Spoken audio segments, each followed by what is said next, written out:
4 minutes until showtime.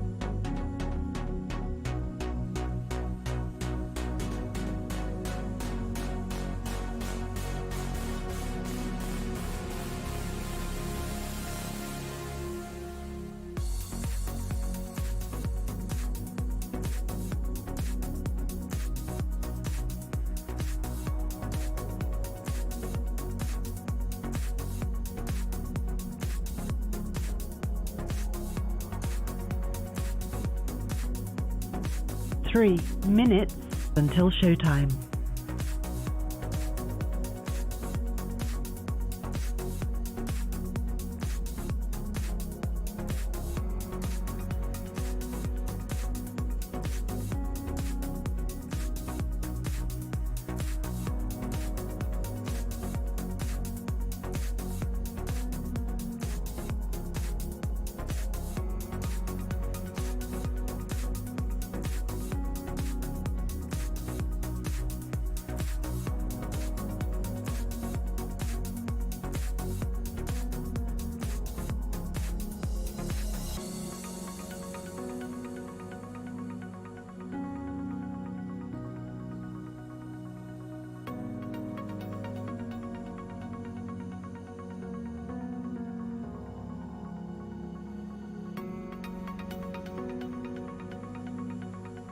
2 minutes until showtime.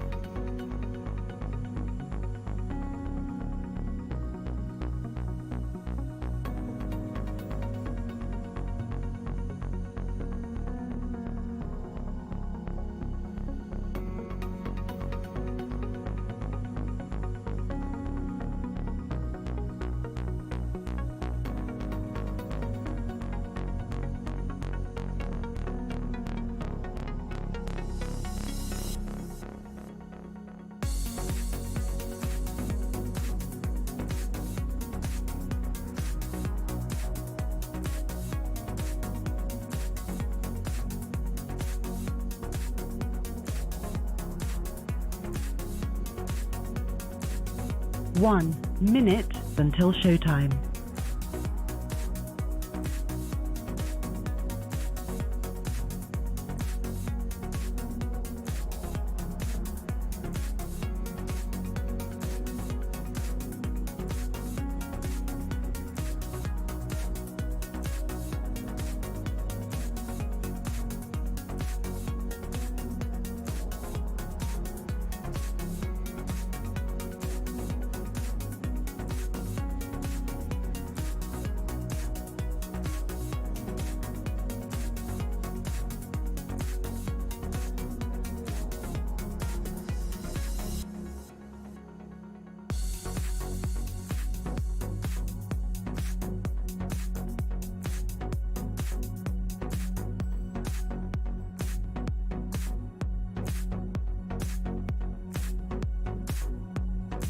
'Your show will go live in 5 seconds. 4, 3, 2, 1. Insurrection, obstruction, indictments, civilly liable for sexual abuse.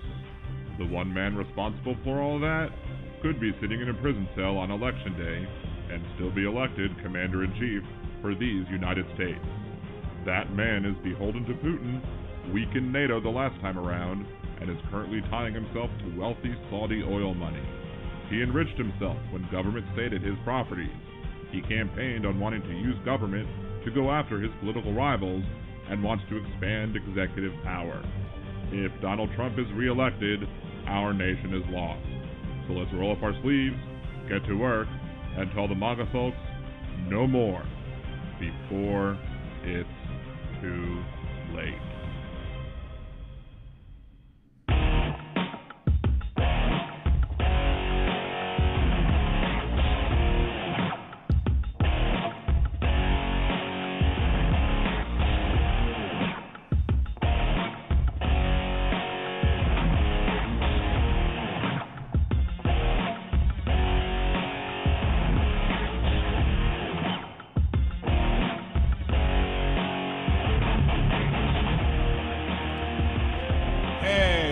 to Liberal Dan Radio, Talk from the Left, that's right. This is your host, Dan Zimmerman, coming at you from New Orleans, Louisiana.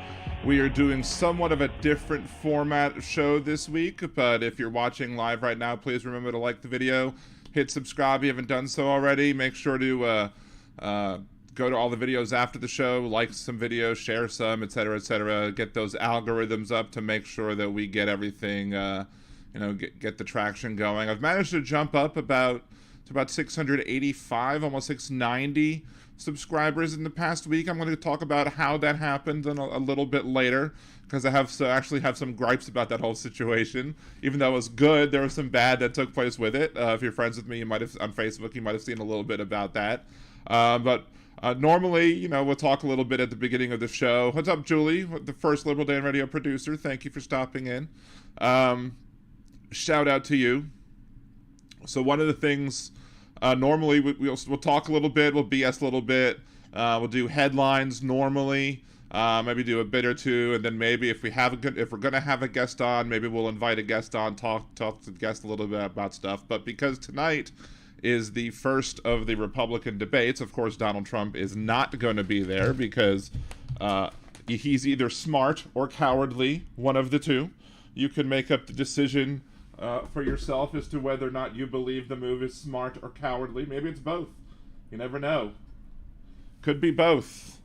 But, however, I don't want to get stuck in a situation like what happened to Hal, where he was streaming something, I think, off of CNN and doing live commentary on it, and all of a sudden everything came down to just nuke. So I don't want to have that situation be the case. So what I decided to do is kind of do like we all watch it on our own TV screens or whatever. I'm going to watch it on my phone because I haven't quite yet figured out how to have some sound on my laptop while also having it, listening to some sound on my laptop and not having that sound go to the stream while having other sounds that I want to play on my stream. So, there's DeSantis. So again, what I'm suggesting that you do is you could have... So if you want to watch like somebody else having it live, maybe have that open in one window, but then you could leave me open in the other window with the chat, and you can comment in the chat, and we can make some comments, in the chat, and I'm going to be giving my commentary along with what's going on, to basically see who's running to be second place or who's running to try and be vice president. I think some of these people are legitimately trying to take Trump down. Some of these people are trying to be either in Trump's cabinet or VP, and I don't know what some of these people are doing. So, but let's go ahead and... We all will hear this. Very pleasant.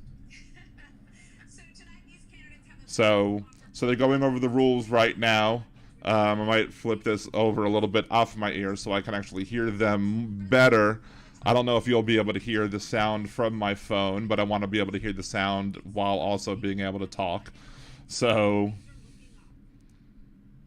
so you might have less voices from me. I guess we're playing a Joe Biden clip now. Wes, I have multiple screens, just too lazy to boot them up. Well, usually with most screens, you can, split. You could drag one of your windows. You got two Chrome windows, drag one Chrome window to the right, and then put the other Chrome window on the left, and you can have both going at the same time. Technical assistance.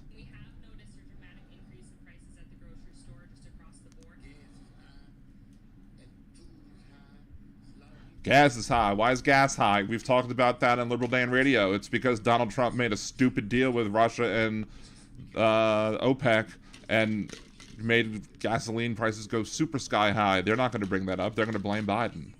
Oh, wait, hold on. Wait. Has anybody seen Mystery Science Theater 3000? Who here used to watch Mystery Science Theater 3000 when they were younger? Because if you have... There's one more thing I need to do before we start watching this together as a group. Washington, D.C. is about 100 miles north of Richmond. Oh, Lord, have mercy. See, this is another reason. If I would have played this video along with... if I would have played this video live on my YouTube stream, I might have gotten a copyright violation for... the Rich Man North of Richmond song.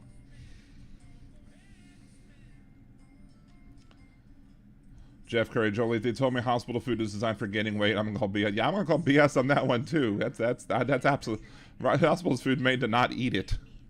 There actually was one hospital I used to work at. The cafeteria food, some of it actually used to be pretty darn good.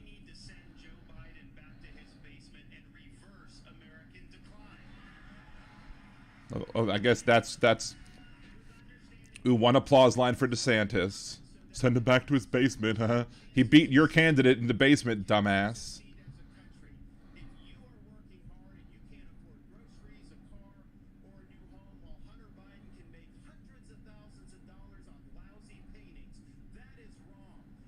Well, I mean, if somebody can afford to buy millions of dollars worth of shitty paintings, I mean, that's them. Like, who's to blame for somebody's bad taste in artwork?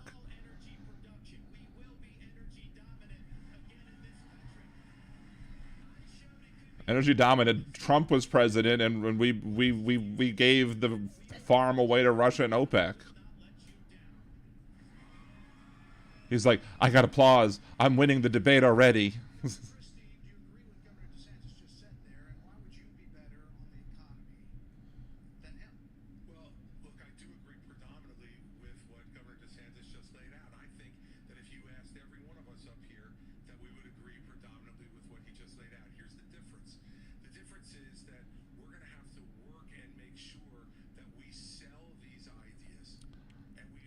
Sell the ideas. And not take on Disney and make an enemy out of big business.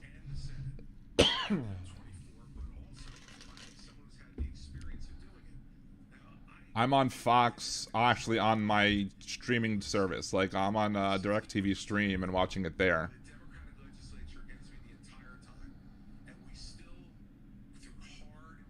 Although Chris Christie, when he was governor, he made a deal with the Democratic legislature that he wouldn't use to get something passed, and then he used the line item veto to get rid of those things that he promised the Democrats, so he was pretty trashy on that one. I'll have to say that, you know, that's not a good thing for him.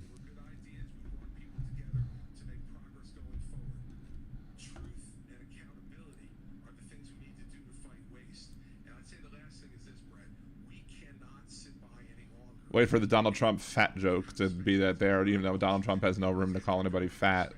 You know, I don't like the fat shaming that happens of Donald Trump, but I don't like the fat shaming that takes part of Chris Christie. But Donald Trump is hypocritical when he fat shames other people. It's ridiculous.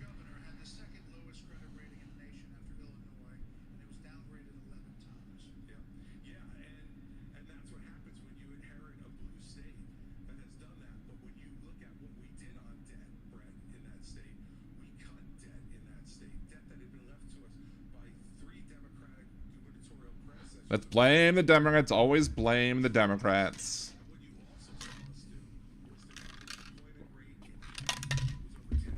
Jeff Curry. I was going to watch it, but decided at bedtime pouring salt in my eyes. You're probably right. But, you know, I watch it so y'all don't have to, right? Give the play-by-play.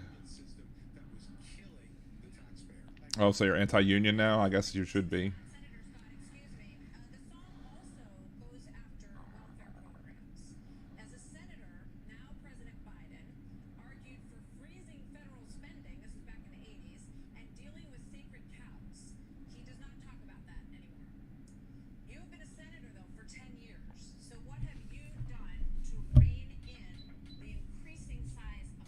What have you done? Nothing, because I'm in the minority party in the Senate. So I can't do crap. I voted against things.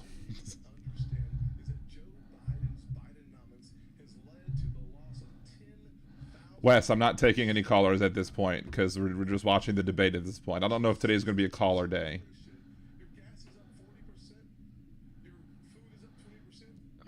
Gas is up 40% because of Trump's bad deal making. Food is up probably because gas is up. There's also a trucking company that one of the trucking companies made a very large bet and bought a whole bunch of not infrastructure is not the word, but bought a bunch of trucks, hardware, I guess, investing in themselves to go into the future to get a whole new fleet of trucks right before the start of the pandemic, and then everything slowed to a grinding halt, and they couldn't afford everything and had to go bankrupt.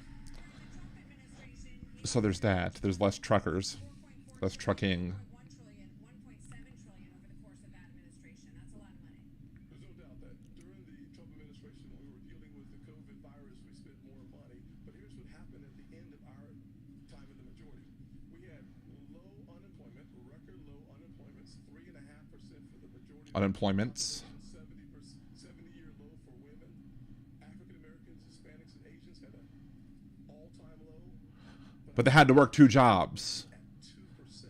Under Joe Biden, we've seen the exact opposite. We've seen inflation explode, which led to Inflation exploded because of your guy making a stupid deal, and then the snowballing, avalanching effect of it. You're listening to the hold on one second. We're going to go. Here comes Mr. Man Bear Pig. We'll be with you in a second, Mr. Vice President. Mr. Ramaswamy, listening to all of this, why should voters choose you over more experienced politicians on this stage? Because I made my thesis on Man Bear Pig. Slate for people That's what Vivek Ramaswamy should say. said that you only voted in 2 presidential elections before this moment was race. So first, let me just address a question that is on everybody's mind at home tonight. Who the heck is this skinny guy with a funny last name? It's Bobby Jindal without the stick shoved up his ass. I'm not a politician, Brent. You're right about that. I'm an entrepreneur. My parents came to this country with no money 40 years ago. I have gone on to found multi-billion-dollar companies. I did it while marrying my wife, Apoorva, raising our 2 sons, following our faith in God. What's about COVID? What, Joseph? And I am genuinely worried that that American dream will not exist for our 2 sons and their generation unless we do something about it. And I do think Brett is going to take an outsider. Because for a long time, we have professional politicians in the Republican Party who have been running from something. Now is our moment to start running to something. To our vision of what it means to be an American today. If you have a broken car, you don't turn over the keys to the people who broke it again. You hand it over to a new generation. Y'all the one that broke it. That's why I'm in Y'all the one that broke it.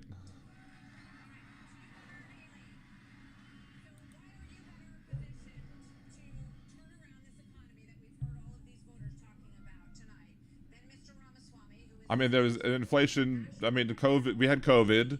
There was a whole bunch of inflation that took place because of a whole bunch of stuff that came down. You know, demand plummeted, and then so production plummeted, and then demand ramped up, and we'd have the capability to meet the production, the demand.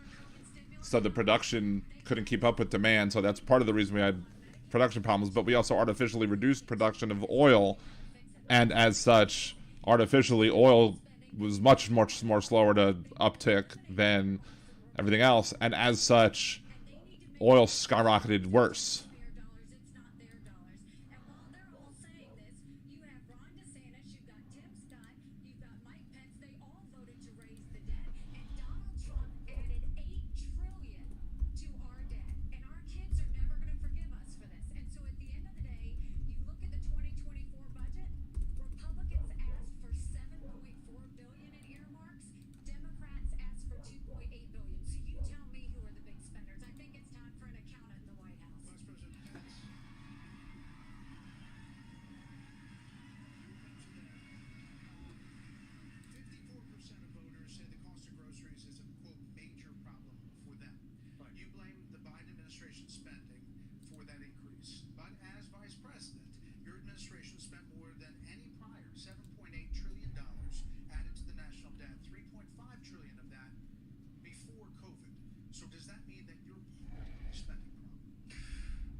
Why? Because you were in a horrible administration. That's why you're the most prepared. I think unquestionably I'm the best prepared, the most tested, the most qualified and proven conservative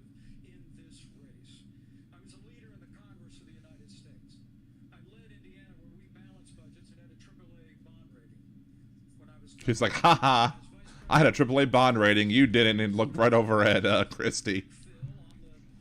Where's the fly? What's the over and under on how long it takes a fly to land on his head? in 100 years. All that being said, I was the first person in this race to say that we've got to deal with the long-term national debt issues. You got people on this stage that won't even talk about issues like Social Security and Medicare. Vivek, you recently said a president can't do everything. Well, I got news for you, Vivek. I've been in the hallway. I've been in the West Wing. A president of the United States has to confront every crisis facing America. I will put our nation back on the path to growth and prosperity and restore fiscal responsibility, just as I did in Congress and as governor and when I was vice president. Pence's is appealing as a thumb. Exactly. Well, that's why Trump wanted him. Trump couldn't have anybody that would outshine him. He needed somebody dull and boring that would not outshine him and not make him look like a bigger turd. Reform the U.S. Fed, stabilize the U.S. dollar, and go to war. The only war that I will declare as U.S. president will be the war on the federal administrative state that is the source of those toxic With war on the deep state, but he's calling it the federal administrative state. So he's going to be. He also wants to make people's voting age 25. So shut up. pretty simple. That's something a U.S. president can do with focus, and I'll deliver on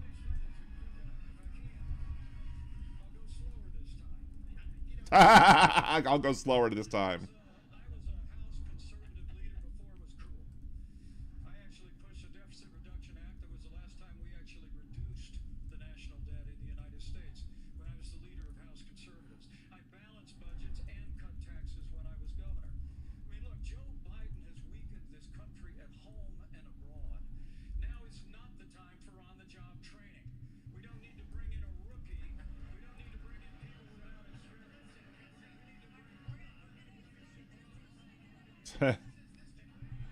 I mean, he does know what it's like to have somebody who learned on the job. So here's the thing. Why are we in this mess? Part of it, and a major reason, is because how this federal government handled COVID-19 by locking down this economy. It was a mistake. It should have never happened. Didn't you lock down your economy at the beginning there, DeSantis? We kept our state free and open, and I can tell you this, as you're And then you try to tell businesses what they could do while arguing that government shouldn't tell businesses what they could do. Hypocrite. This week's Hypocrite of the Week is Ron DeSantis. Actually, no, he's not this week's Hypocrite of the Week. I have a very special Hypocrite of the Week. Stay tuned for that after the debate. I just want to respond to Mike for 1 second because he invoked me back. Listen, now that everybody's gotten their memorized, pre-prepared slogans out of the way, we can actually have a real discussion now. The reality and the fact of the matter is, not really, Mike, actually. We're just going to have some fun tonight. And the reality is, you have a bunch of people, professional politicians, super PAC puppets, following slogans handed over to them by their 400-page super PACs last week. The real choice we face in this primary is this. Do you want a super PAC puppet, or do you want a patriot who speaks the truth? Do you want incremental reform, which is what you're hearing about, or do you want revolution? They say you want a revolution. Well, you know. Moving on the economy, I think that's fair. There are two people who have not. We're going to get back to that. We are. There are two people who we have not heard from yet. So let's hear from Governor Burgum and then from Governor Hutchinson on the economy. Everybody on the ends. Thank you, Martha. And of course, I'm from a town of 300 people. It's a big deal to make it on this stage with all these folks. But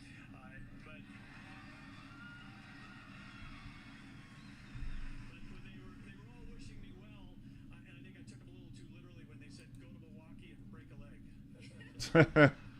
He did hurt his Achilles. But I'm bumped. Oh, wait, I don't have my drum shot available. Economy, because the economy, energy, and national security are all tied together. We, of course, we're paying too much for our energy in our state, in our country right now. The reason why is because the Biden policies on energy. We've got a plan right now, the $1.2 trillion of Green New Deal spending buried in the Inflation Creation Act is something that What's so wrong with Green New Deal spending? It's helping put people to work, dummy. It's the Fonz. Hey. belatedly, the Biden administration says, no, we're going to put sanctions on Russian oil. Well, we put sanctions on Russian oil, well, then it's 20%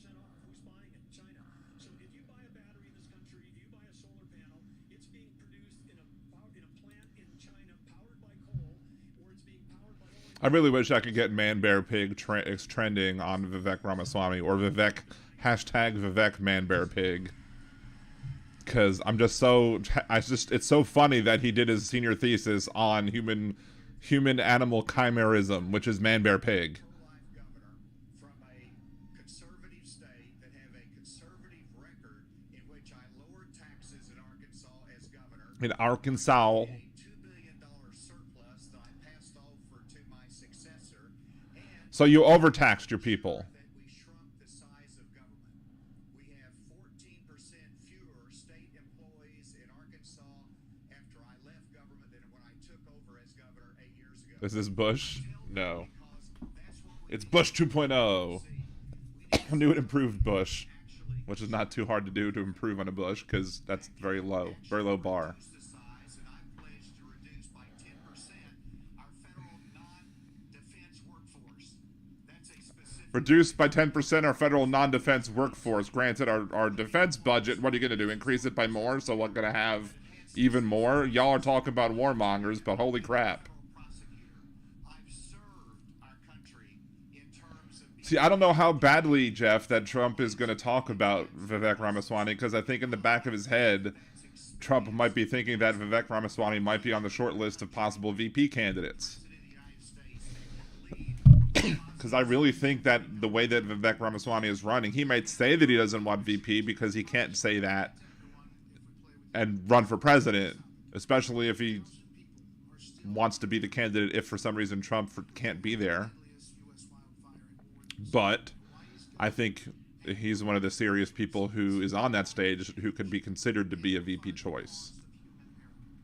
And a tropical storm hit California for the first time in 84 years. The ocean hit 101 degrees off the coast of Florida.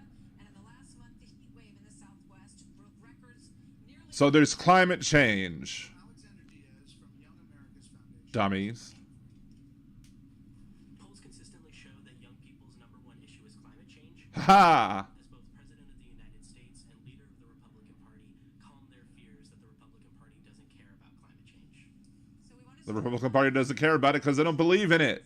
Do you believe in human behavior is causing climate change? Raise your hand if you do. Look, we're not school children. Let's have the debate. I mean, I'm happy to take it to start. You can't have debate in Florida schools.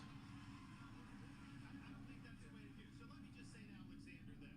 First of all, one of the reasons our country's decline is because of the way Oh, Ron says we're not school children. Let's have the debate. I guess that was an honest line from Ron DeSantis. he was asked about it. He said, no comment. Are you kidding me? As somebody that's handled disasters in Florida, you got to be activated. You got to be there. You got to be present. You got to be helping people. So we're doing this. And here's the deal. So, is that a yes? Was that a yes? Is that a hand raise? You do not. I think it was a hand raise for him, and it's my hands in my pockets. Says in the GOP debate, Ron DeSantis says we're not school children. We can have a debate, and if there is no more honest. The anti-carbon agenda is the wet blanket on our economy. And so the reality is more people are dying of bad climate change policies than they are of actual climate change. We can have a debate, and there's no more honest depiction of his. already tonight of a guy who sounds like ChatGPT standing up. Chat GPT, Vivek. What's a skinny guy with an odd last name doing up here was Barack Obama, and I'm afraid we're dealing with the same type of amateur standing stage to my Oh.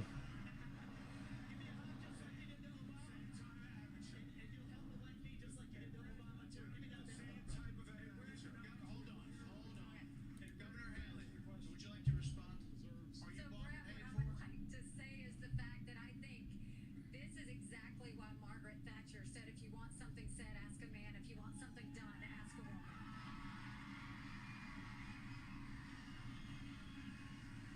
Well, there you go. Clean air, clean water. We want to see that taken care of. This is about to turn into a WWE match. And the right way to do it if this was really going to turn into a WWE match, Donald Trump would come storming through the doors like with the Stone Cold Steve Austin theme. China and India that they have to lower their emissions. That's where our problem is. And these subsidies that Biden has put in, all he's done is help China because he doesn't understand all these electric vehicles that he's done. What that done, half of the batteries for electric vehicles are made in China, and so that's not helping the environment. You're putting money in China's pocket, and Biden did that. So first of all, I think we need to acknowledge the truth, which is these subsidies are not working. We also need to take on the international world and say, okay, India and China, you've got to stop polluting, and that's when we'll start to deal with Senator climate. Scott, are you bought and paid for? Absolutely. Are you bought and paid for? Sorry. Are you bought and Absolutely not. I mean, here's what the American people deserve: is a debate about the issues that affect their lives. Going back and forth, being childish, is not helpful to the American people to decide on the next leader of our country. Number one.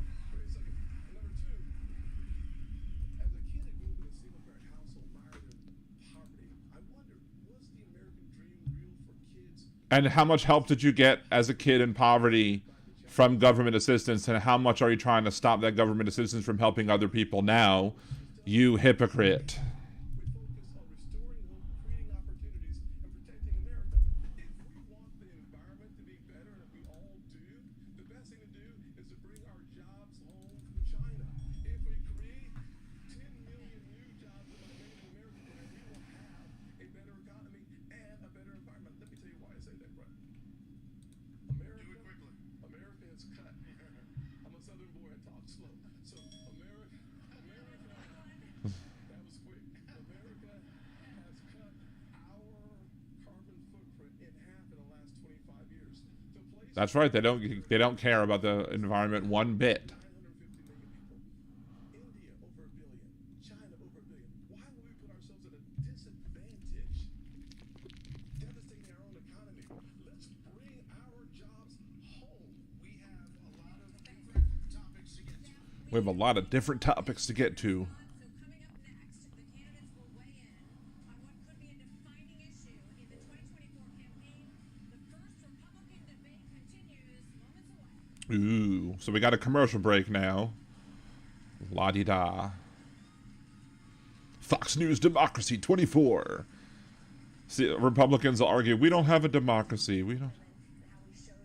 We're going to stand up for the unborn in Washington, D.C. And if you cannot do that, you should not be the nominee for the Republican Party. This is a defining moment. Dun dun dun.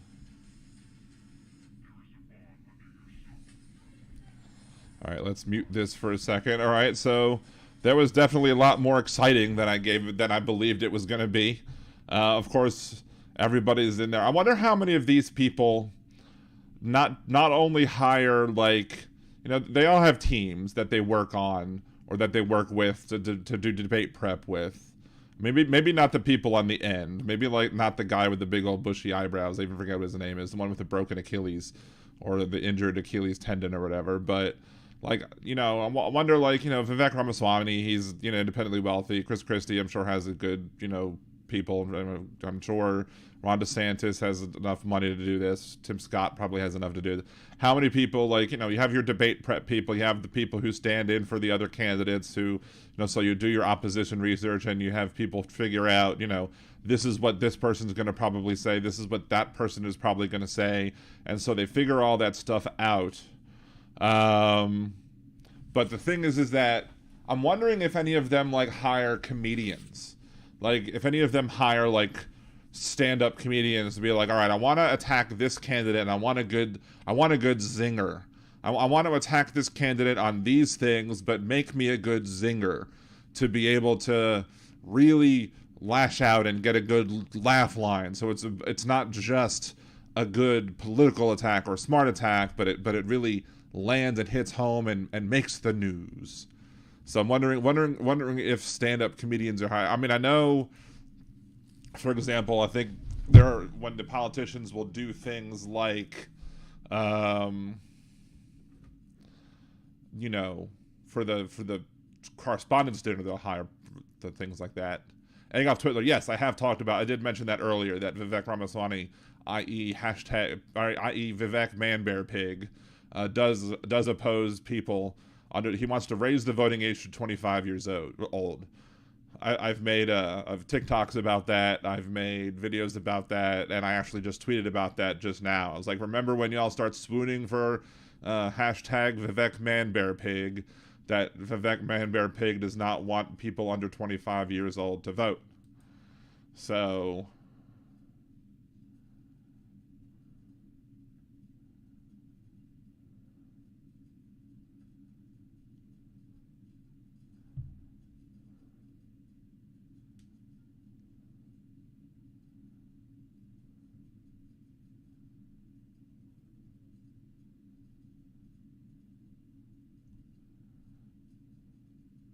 see, this person just found me. Just because somebody grew up poor and was forced to live amongst black people doesn't make them part of the culture.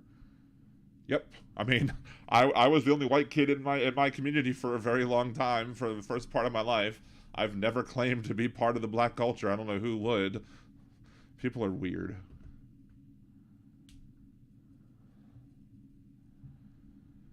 What's up, Leanna? I think they should be all asked about stealing top secret documents and revealing that information like party favors. I mean, they should, but I don't think Fox News has gone anywhere near that. Anytime in recent memory, I don't think they've gone anywhere near it because they don't want to talk about it, because they don't want to be even more persona non grata to Donald Trump than they already are. Because you know, I know as soon as they ask it about it, I'm sure the audience would boo and would start booing, and then all of these candidates are going to have to make themselves either look weak or look like they defend treason. So, we are back. Abortion. Well, we're on the topic of abortion. Let's see how this gets handled. Abortion rights in this country. And even in red states, there are more swing state referendums that are coming up as we head into the elections as well on this. So, Governor Haley, what do you say to your party? What do you say to your party for Nikki Haley? Because yeah, South Carolina passed a 6-week draconian abortion ban, and the Supreme Court upheld it 5-1, even though they overturned it before. But I'm unapologetically pro-life.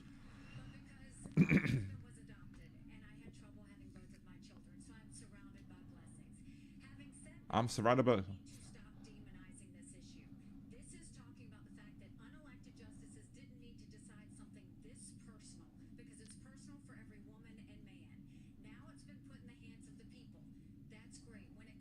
It shouldn't be in the hands of the people, though.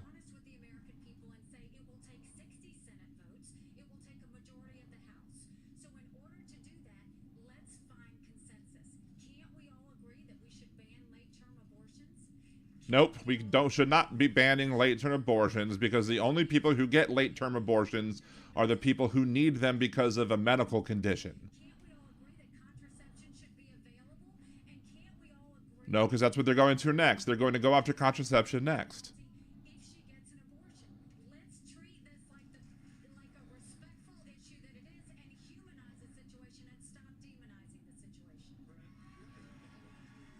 Oh, there's too many cheers in that audience. I don't believe that. I don't believe the cheers in the audience on that one. One of your biggest financial backers said that you need to, quote, shift to get moderates or you will lose. What do you say to him and others who say politically that is a tough thing to sell nationally?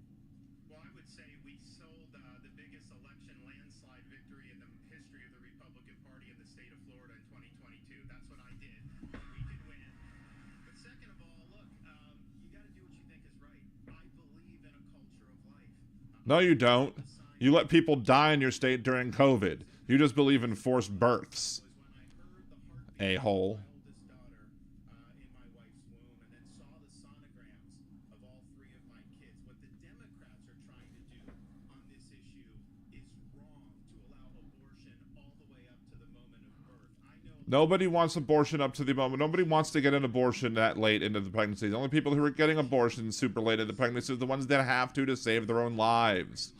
You dumbass. And Julie Swenson is absolutely right. There is no heartbeat at 6 months or 6 weeks.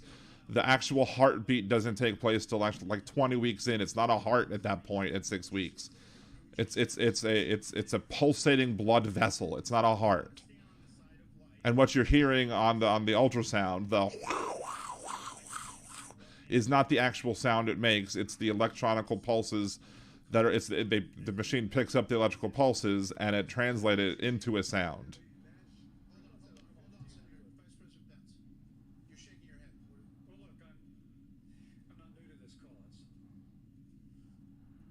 I'm not new to this cause. I'm an old dog in this hunt.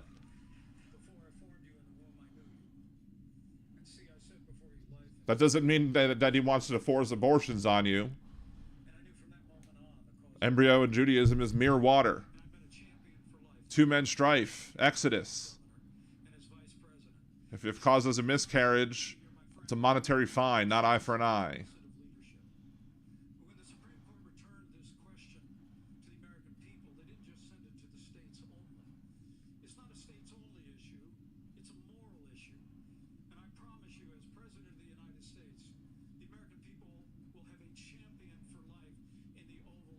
For all life or just for, forced birth?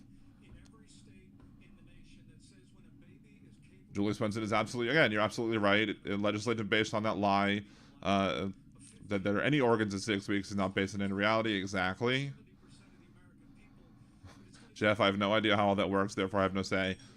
If that was the standard, none of the Republicans would be able to vote. Let's get that standard in place, Jeff. I like that.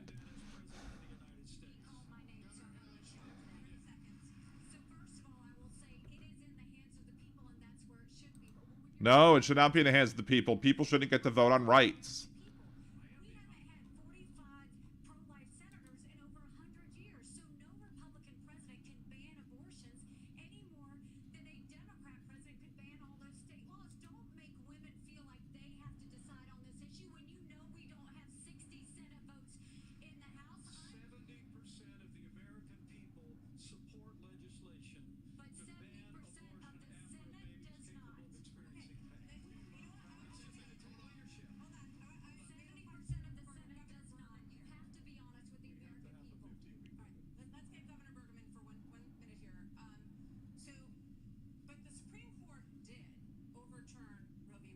Yes, it did, stupidly, in a horrible ruling that written by horrible Alito, who's dumb.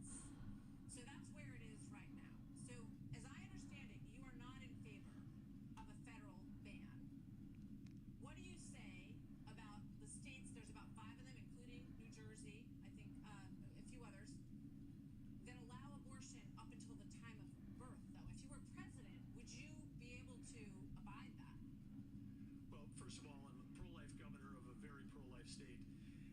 And this issue is, of course, very important, but I am on the record and I stand behind that we should not have a federal abortion ban. Well, I mean, We should not. And the reason why well, the Republicans have always been saying it should be a states issue. It should be a states issue. If it's a states issue, then there shouldn't be a federal abortion ban. federal government, not the other way around. It says that there were certain duties allowed to the federal government delegated to them by the states. The rest are left to the states, comma, more importantly, or to the people. We need to get back to Oh, look. He's citing the 10th Amendment. Look at that. Oh, Mystery Science Theater guys are blocking the 10th Amendment. states. And then the next day they turn around and go, no, the feds should do that because the feds are stepping into people's lives. They're stepping into people's businesses.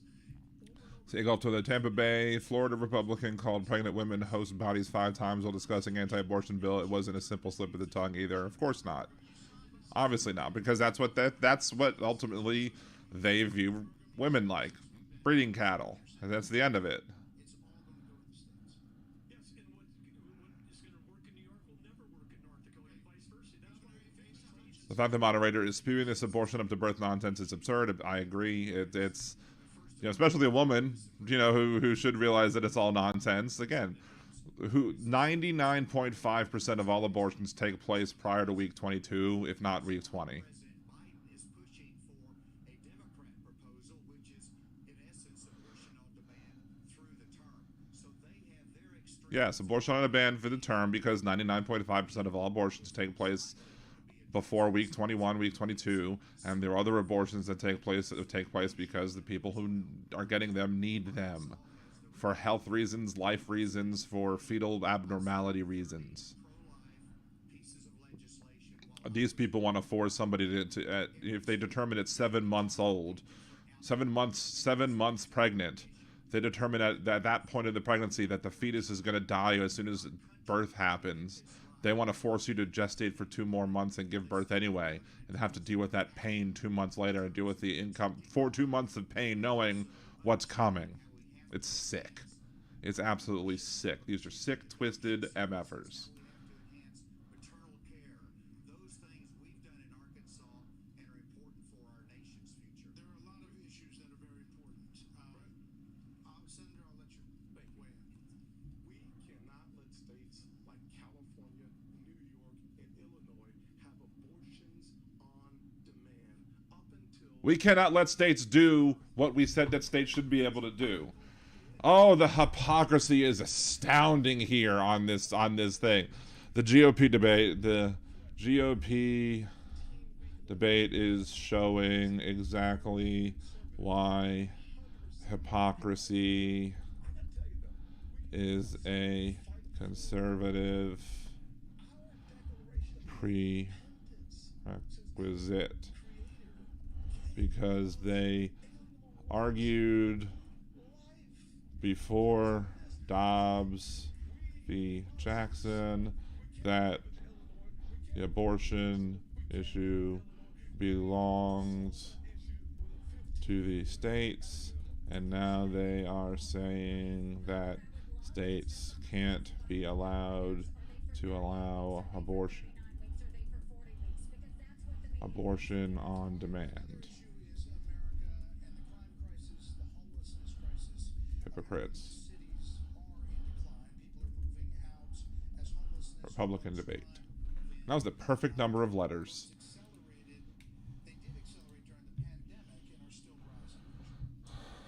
See, my go-to counter is to ask whoever who I'm arguing with to call any random clinic and say they're almost due with a healthy fetus and just want an abortion. They'll get hung up on. Probably. Hey, Trucker John, what's going on? Vice President Pence, a lot of this began in the COVID era. How much of what we're seeing... Probably was not a legitimate call, Jeff. I kept getting a call from somebody, like, on, what was it, WhatsApp or something? And it was just, like, clearly a spam call, and I just kept ignoring it, but they kept calling in, so I finally blocked it. For the last 5 years. And we ought to be funding law enforcement, Woo-wee. particularly in our major cities, at unprecedented levels. I mean, it's extraordinary to think about the violence that's claiming innocent lives literally every week in every major city in this country. And yet Democrats and liberal prosecutors in major metropolitan areas continue to work out their fanciful agendas. We talked about this the other week. The fact that they're missing or confusing causation and correlation with this. We need leadership in Washington, D.C. that'll marshal the resources of the states, marshal the resources of the American people. But let me also say it's about opportunity. I mean, a lot of people don't know that those Trump-Pence tax cuts that we got signed into law go away at the end of 2025 if we don't have a Republican president and a Republican House and a Republican Senate. When I'm president of the United States, we're actually going to cut taxes further. We're going to extend those tax cuts, and we're going to close the Federal Department of Education, block grant... What? You're going to close the Department of Education. Good luck with that, bruh. We knew they wouldn't let state government control abortion rights. They would just use states' rights as a stepping stone. Right, exactly. Well, that's what they do. That's what they do, as Obama would say, sort of paraphrasing Obama after the three-pointer. Increase in school shootings around the country. Democrats blame this crisis on easy access to guns. They also blame Republicans for blocking gun control legislation. What would President Christie do? You know, I'm proud of the fact, Brett, that I'm the only person along with Governor Hutchinson up on this stage who's actually running United States Attorney's Office. I ran the 5th largest office in America in a state where there is significant urban crime. And the problem is not going to be solved by more money. The problem is that these prosecutors in these localities in the states are refusing to do their job and to arrest violent... Yeah, I'm sure they're refusing to do their job. Is appoint an attorney general who would instruct each of the 3 U.S. attorneys that they are to take over the prosecution of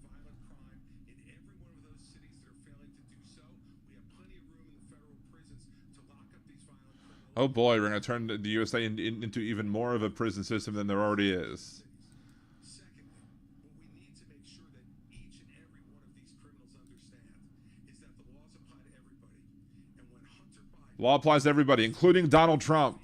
I mean, I guess you wouldn't argue that it doesn't apply to Donald Trump, but still, the law applies to everybody, including Donald Trump. facing a 10-year mandatory minimum, which was mandated by legislation sponsored by his father, and then you have a Justice Department that walks away from those charges, we're telling Of course. They're going to go after birth control. They're going to go after gay marriage.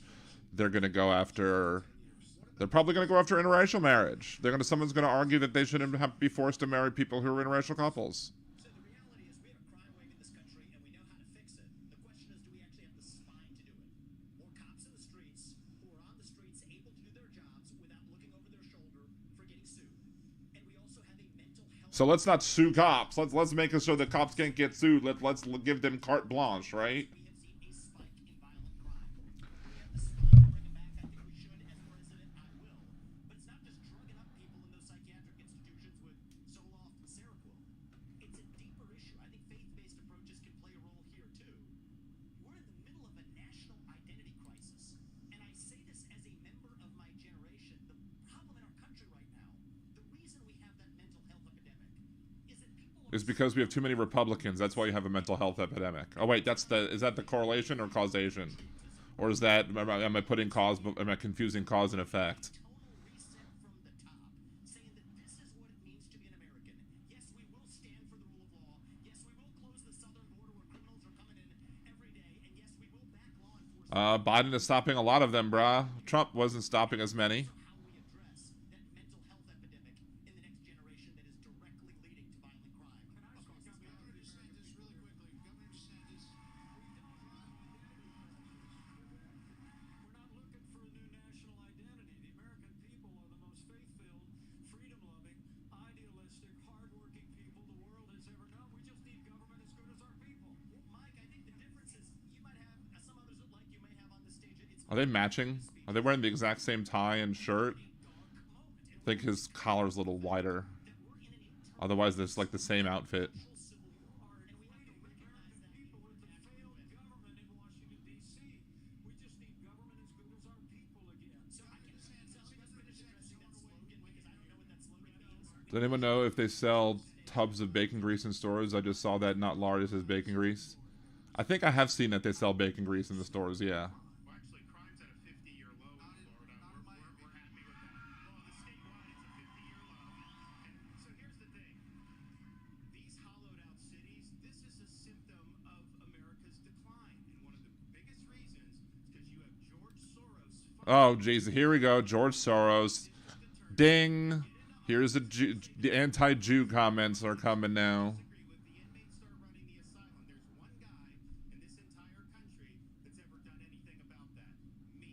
When we had two of these district attorneys in Florida elected with Soros funding who said they wouldn't do their job, I removed them from their post. Just a reminder, when Republicans bring up George Soros, that is a not so subtle The quality of life, and they are victimizing innocent people um, in every corner of this country, and it will stop when I get into office.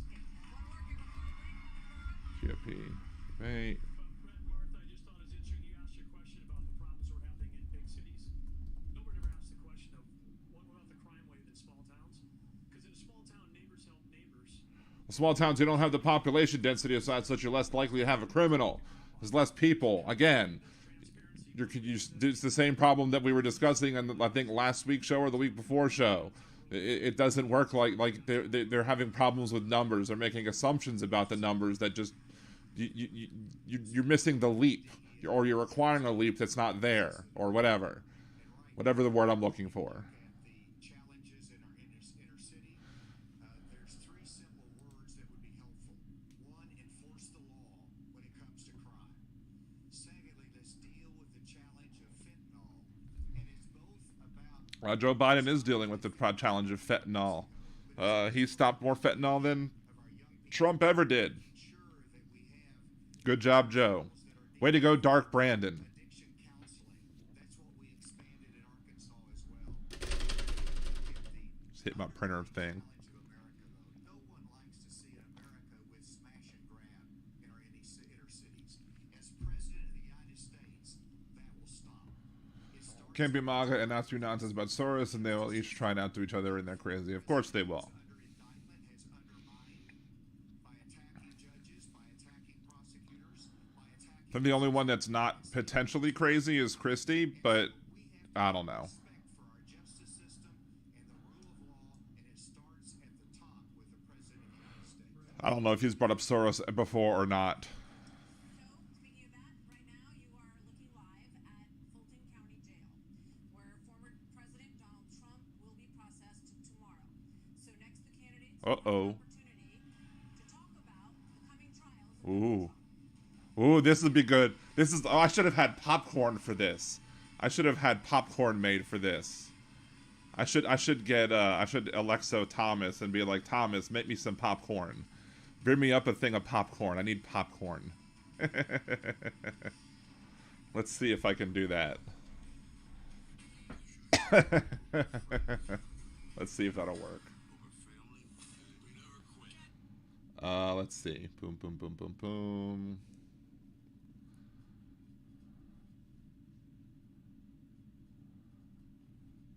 Alexa announced, Thomas, if you're still up, can you make me a bag of popcorn and bring it to me, please? Thank you.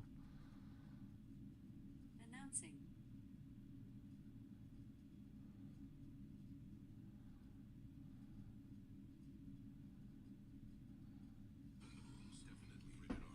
Because, you know, I think we need a bag of popcorn for the Republicans talking about Trump to see how that goes, because that's either going to be just a train wreck of them falling over each other trying to kiss his ass, or a train wreck of them trying to follow each other to make a point, or maybe a little bit of column A and a little bit of column B.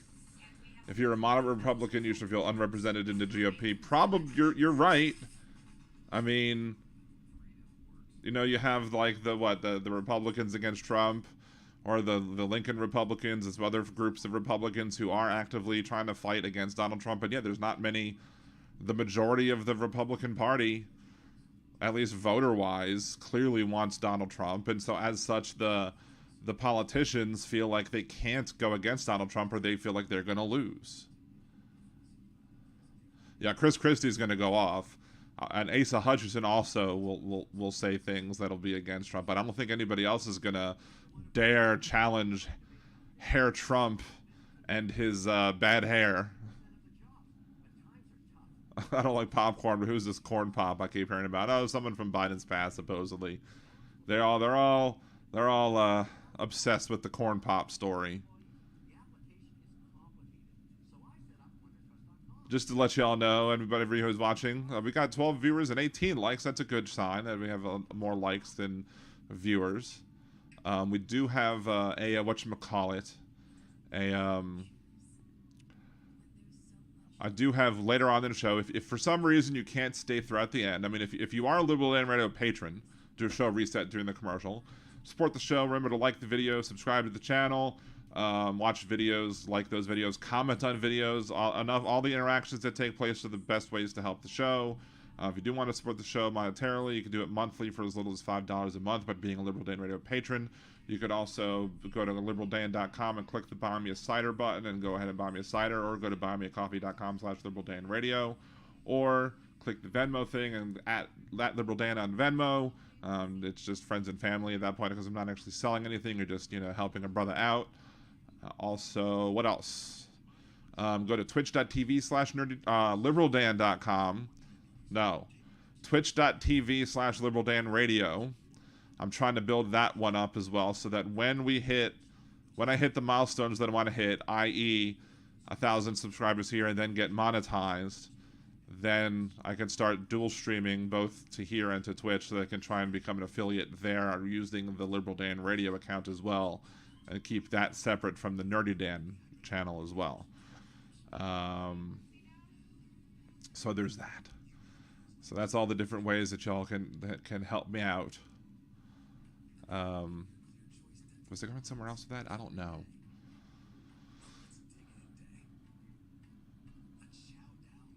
Oh, but if you're a Liberal Dan Radio patron, you did get to see a sneak peek or you did get to listen early to both the Hypocrite of the Week and Words of Redneck Wisdom Monday night, or Tuesday if you listened yesterday.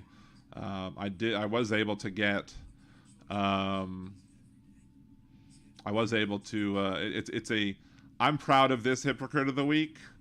It's a little extra. There's a little extra in it beyond the normal Hypocrite of the Week. You'll just have to see. If you can't stay around for the remainder of the show, because after the Republican debate is when I'll do like my bits. Like I'll do headlines, I'll do Words of Redneck Wisdom, I'll do Hypocrite of the Week, and we'll talk a little bit before I have to head off. However,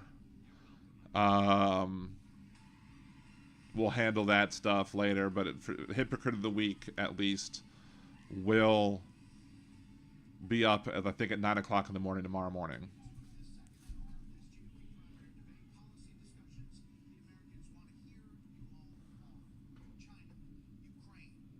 China.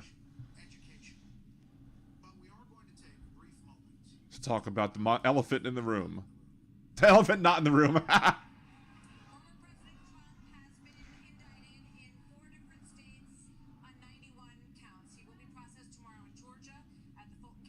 The elephant, that's funny. Elephant not in the room. You all signed a pledge to support the eventual Republican nominee. If The nominee. The nominee. would you still support him as your party's choice? Please raise your hand if you would. Oh, Chris Christie even raised his hand? The only person who didn't raise his hand is Asa.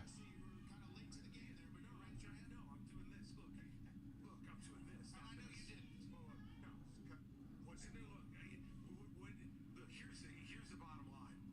Someone's got to stop normalizing this conduct. Okay? Do his entire show shirtless? What? Whether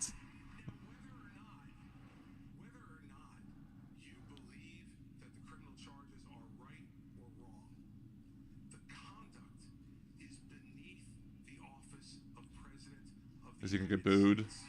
Oh, wow. Wow. That's a lot of cheers. There's some boos, but that's a lot of cheers. Country. Booing is allowed, but it doesn't change the truth. It doesn't change the truth. I'd like to get in and respond. Let's just speak the truth, okay? President Trump, I believe, was the best president of the 21st century. Well, you're delusional. Honest to God, your claim that Donald Trump is motivated by vengeance and grievance would be a lot more credible if your entire campaign were not based on vengeance and grievance against one man.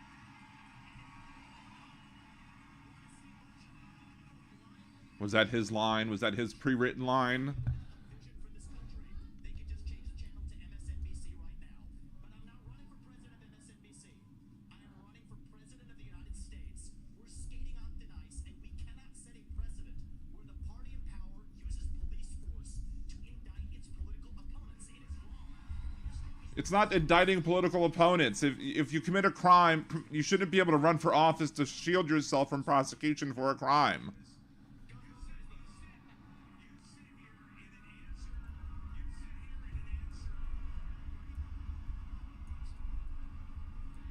Well, now he's getting booed.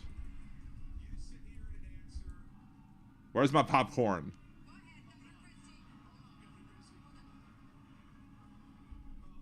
So listen, the more time we spend doing this, the less time they can talk about issues you want to talk about. That's right. You tell him, Brett Bear. Governor Christie, Brett Man Bear Pig. You sit here talking about how you want to stand up for the rule of law. Yes. And law and order. And the fact is that it can't be selective. And you're That's right. It can't be selective. things to say about Donald Trump than you're saying here tonight.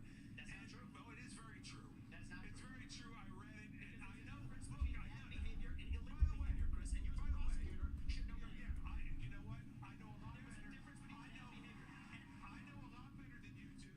You've never done it like you've never done anything to try to advance the interests of this government except to put yourself forward as a candidate tonight. And here's the thing. We've stood up for law and order. I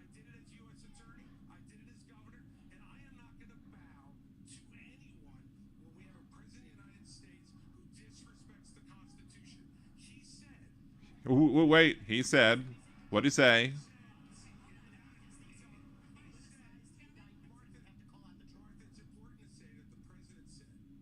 Donald Trump said it's okay to suspend the Constitution.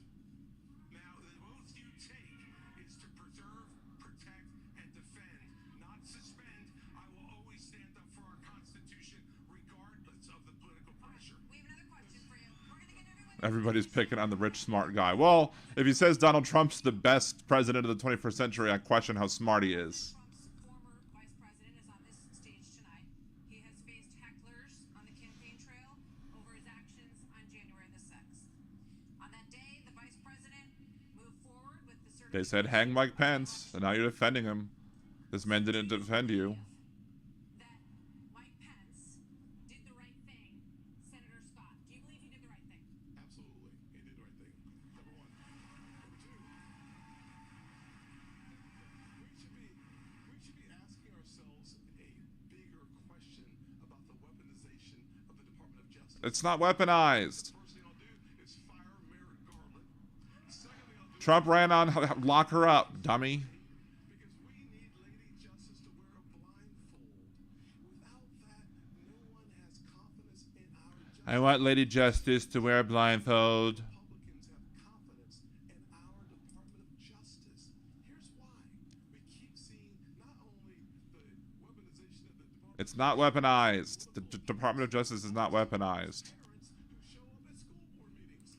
They're called under the COJ No. domestic terrorists. Not all parents who show up at school meetings, just the ones who make threats towards school board members and school officials.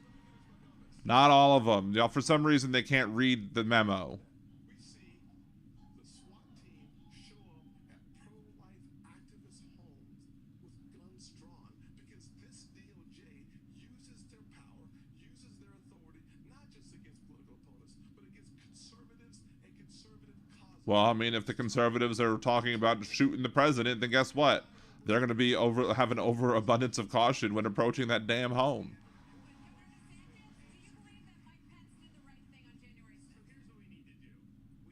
He's not going to answer the question.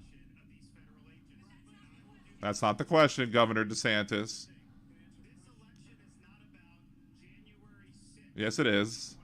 It's about January 20th of 2025 when the next president is going to take office. I know what the Democrats would like to do. They want to talk about all these other issues, but we've got to focus on your future. We've got to He is not going to answer that question because he doesn't want to piss anybody off. military. I was assigned with USD. Which tells you that the answer is yes. He believes that what he did is right, but he doesn't want to say it.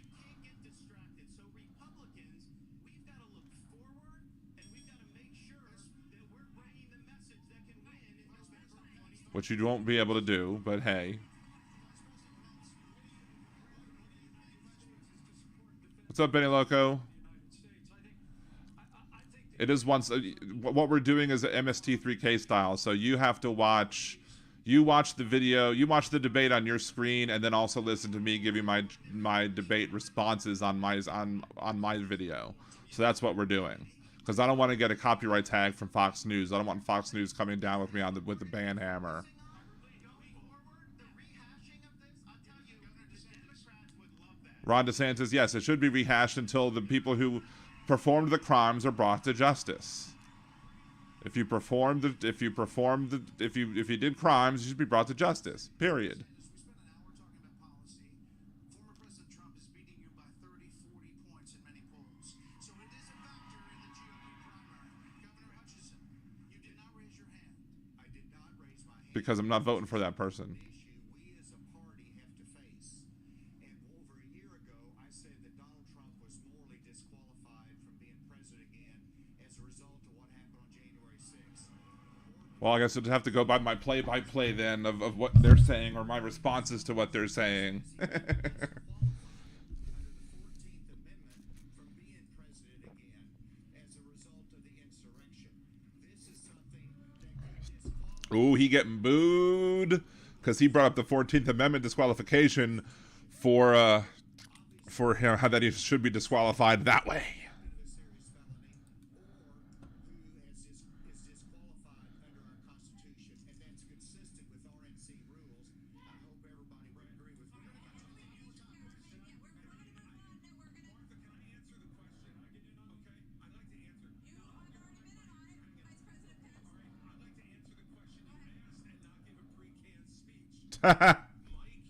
He wants to answer the question. for the Constitution, and he deserves not. Christie says Mike Pence stood for the Constitution and stood and deserves our thanks and standing up for his oath of office. So there you go.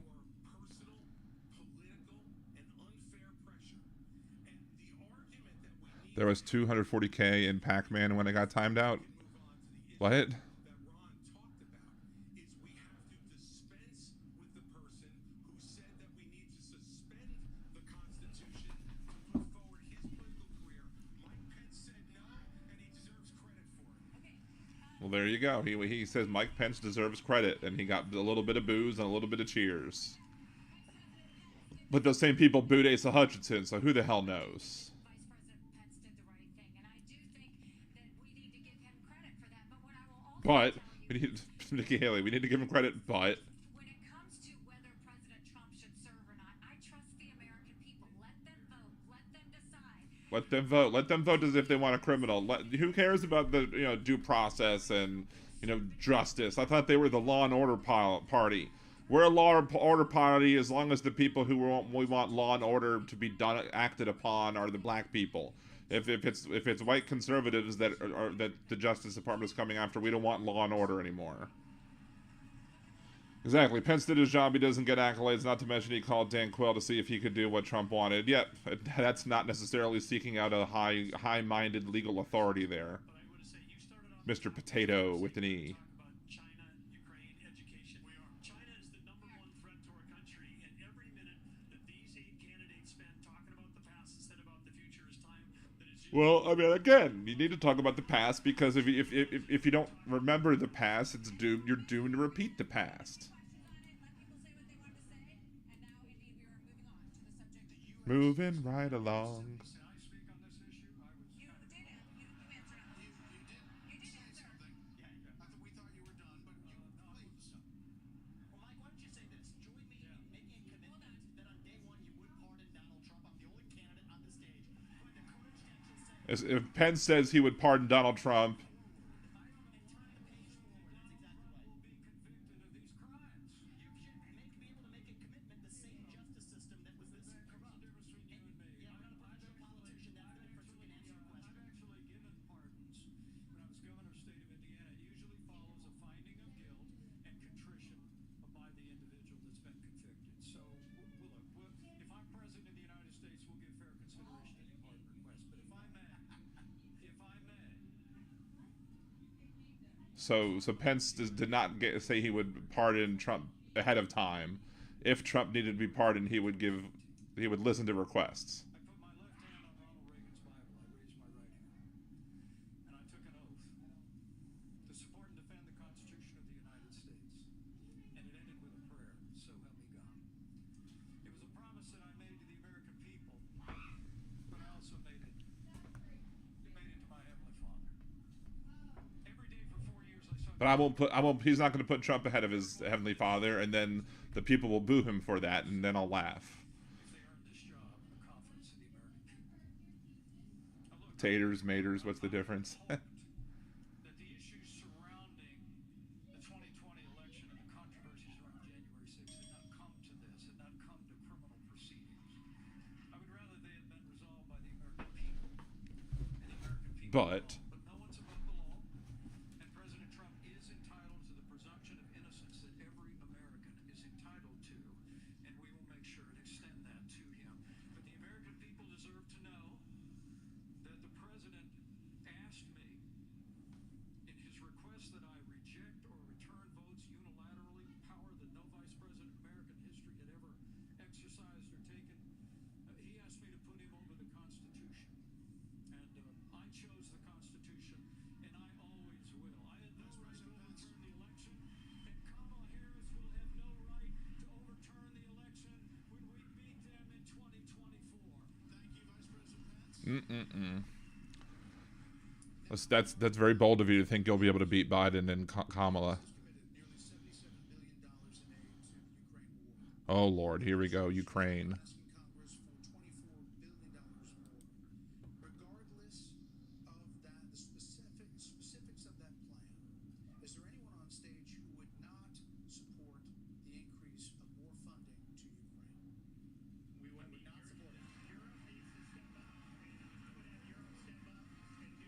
So Vivek doesn't want to. Vivek wants to hand over Ukraine to Russia, so that's clear right now.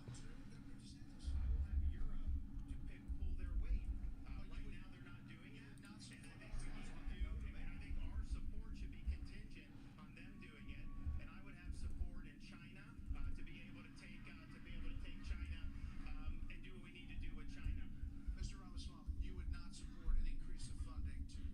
I would not, and I think that this is disastrous. That we are protected against an invasion across somebody else's border when we should use those same military resources to prevent across the invasion of our own southern border here in the United States of America.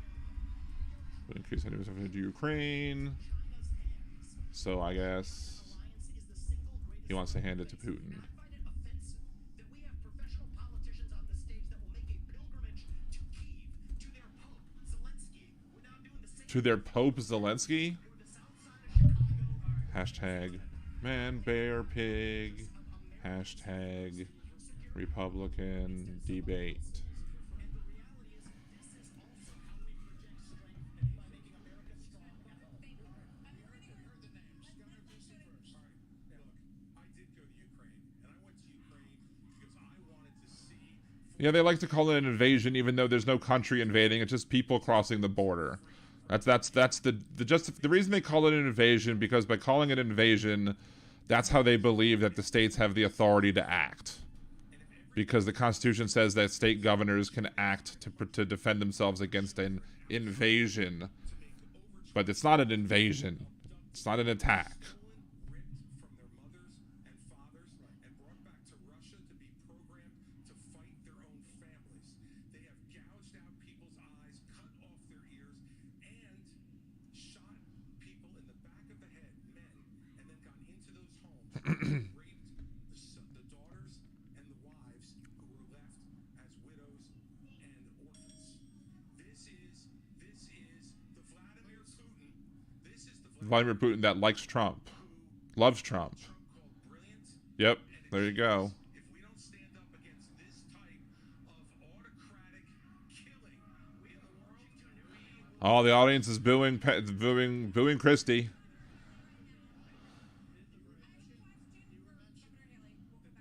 mentioned. You get 30 seconds. Yeah, well, let me be clear. Anybody that thinks that we can't solve the problems here in the United States and be the leader of the free world has a pretty small view of the greatest nation on earth. We can walk and chew gum at the same time. The leader of the free world, the arsenal of democracy for years. The Reagan Doctrine years ago made it clear. We said, if you're willing to fight the communists on your soil, we'll give you the means to fight them there so our troops don't have to fight them. Vivek, if we do the giveaway that you want to give to Putin to give him his land, it's not going to be too long before he rolls across a NATO border. Yep. And frankly, our men and women of our armed forces are going to have to go and fight him. I want to let the Ukrainians fight and drive Putin and the Russians back out into Russia. I want to briefly address that, Vice President Pence. I have a newsflash. The USSR does not exist anymore. It fell back in 1990. You're talking about the communists. And the real communists that we have to Use it as an example, dummy. Wow, I thought Vivek was supposed to be the smart guy. You've made your point, Vice President.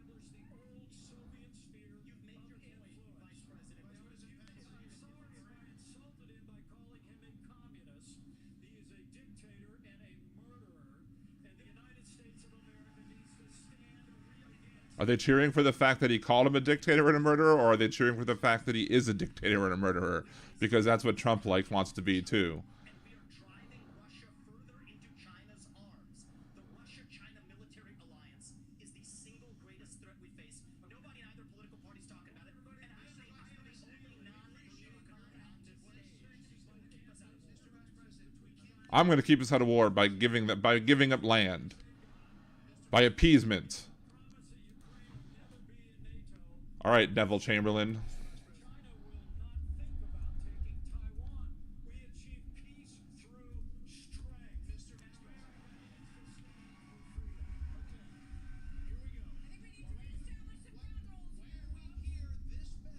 Mr. They can't listen to they can't hear the bell, I guess. So, Mr. Vice President, we appreciate you joining us here. 30 seconds is 30 seconds. Mr. Ramaswamy, you were mentioned. You get 30 seconds. So the reality is that today,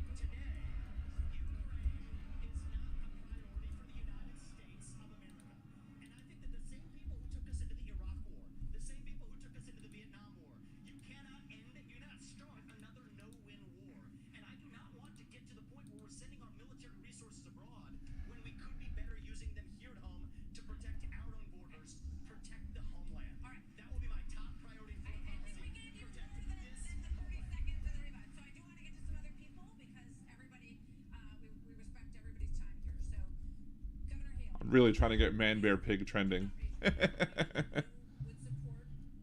Vivek is smart to Trumpers, which doesn't say much because Donald Trump loves the poorly educated. You didn't appreciate it when he initially called it a territorial dispute. Why? First of all, the American president needs to have moral clarity. They need to know the difference between right and wrong. They need to know the difference between The president needs to know right and wrong. Then how could we ever have elected Donald Trump, who clearly doesn't? pro-American country that was invaded by a thug. So when you want to talk about what has been given to Ukraine, less than 3.5% of our defense budget has been given to Ukraine. If you look at the percentages per GDP, 11 of the European countries have given more than the U.S. But what's really important is go back. That's an interesting point. China and Russia held hands, shook hands before the Olympics, and named themselves unlimited partners. A win for Russia is a win for China. We have to know. So we even though we may have paid more in overall dollars towards Ukraine, the European nations have paid a higher percentage of their GDP that's spent towards the military budget towards the Ukraine than we have. So You have the backs of your friends. Ukraine is the front line of defense. Putin has said once Russia. remember when we had in the 2016 debates when what's her face? What was her name? She wanted to park the Sixth Fleet off the coast of Russia, and I was like, "Don't frickin' poke the bear." And then we got the candidate that wanted to kiss Putin's ass, and now we're here.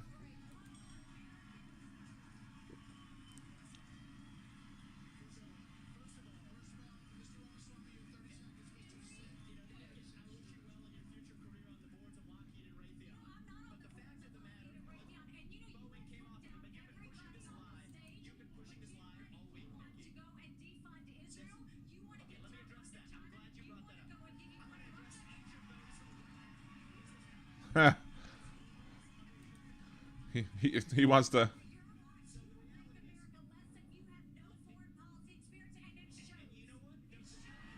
Damn.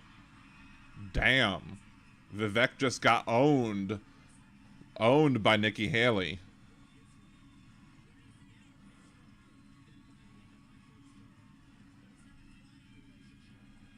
Wait, who's Pac-Man, Benny Loco?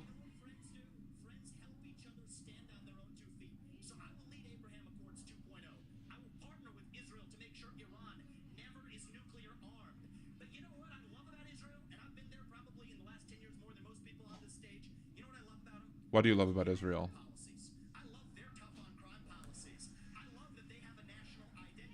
You love that they that Netanyahu like bombs the hell out of kids and supports the settlements and acts like an idiot douchebag. Oh, David Pac-Man. I don't know why David Pac-Man can play without getting a strike. It's random. I just didn't want to risk it.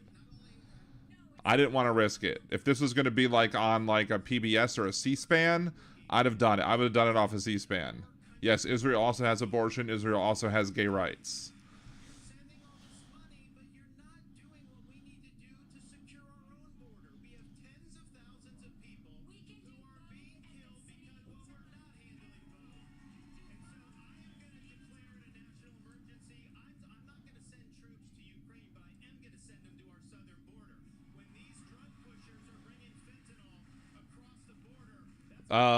Biden's stopping the fentanyl from crossing the border, dummy. He's catching it.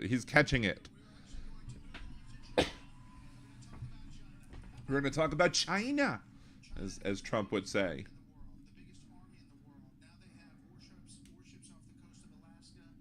They have the biggest navy in the world. Okay, but here's the problem with that stat. Biggest navy in the world, they count as ship as a ship as a ship.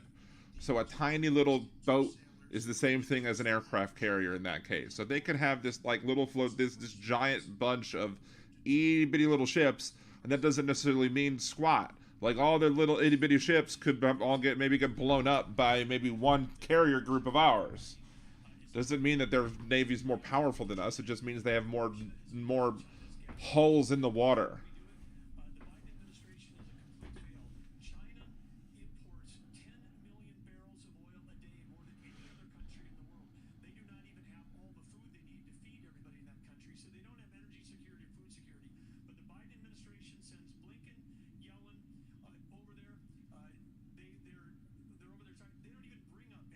What? They're too busy trying to kill the U.S. energy here.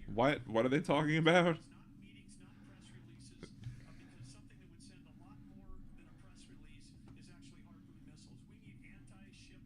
Harpoon missiles. We need anti-ship missiles on Taiwan. The way that you have a war never start, which is the goal, the way you have peace through strength. The way that you have a war never start is to build up a navy off the coast of their border, What we've got going on in Ukraine is an example off their coast. That sounds like, you know, a recipe for no disaster whatsoever. of withdrawal from Afghanistan. The fact that he greenlighted None whatsoever. and then now they see weakness, and when they see weakness, they make a move. And we have to be strong, and we have to be strong both in Ukraine, and we can solve the southern border. Absolutely, we can do that. Because guess what? There's only 19,855 authorized people for the Border Patrol, but they're not all staff because the Biden administration doesn't enforce law enforcement. But Biden administration wanted to put 87,000 people in the IRS as opposed to giving the money in the Because we need to deal with attrition in the IRS because they've defunded the IRS and made it so that we have less people to go after the tax cheats. Let's fire the 87,000 IRS agents and hire or double the So the even more wealthy people can get away with cheating on their taxes. That's what y'all want. pressing need of the American people from a national security standpoint is our southern border. It has led to the death of 70,000 Americans because Linking Ukraine on a border is a ridiculous stretch, but that's their canned argument that they're all dealing with. That somebody somewhere came up with the argument of we're going to stop Russia from stopping the Ukrainian border, but we can't stop people from crossing our border.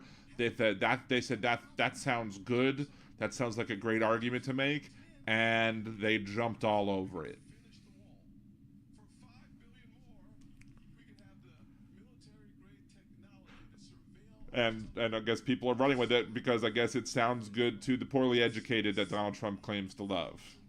Although I guarantee you that if any of those poorly educated had to go to prison for Donald Trump, he would support none of them. He didn't pardon any of them before he left office. I'm guarantee you any of the ones that go to prison aren't going to get pardoned if he wins re-election. It's not just the 70,000 for fentanyl. We've lost 200,000 people to overdoses since Biden took office. That's 300 people a day. We're taking mass casualties, and that's a statistic. Whew. These are sons, Damn. nieces, and nephews that we're losing. We've got North Dakota troops down there flying night helicopter missions from San Diego to the Gulf Coast trying to stop these transnational. So we have people in helicopters doing their job. So Biden is doing their job. He's having helicopters flying between San Diego and the Gulf Coast doing their job. That's what you're saying? Images from earlier this month. Vice President Pence, it really doesn't help. I'm asking a question.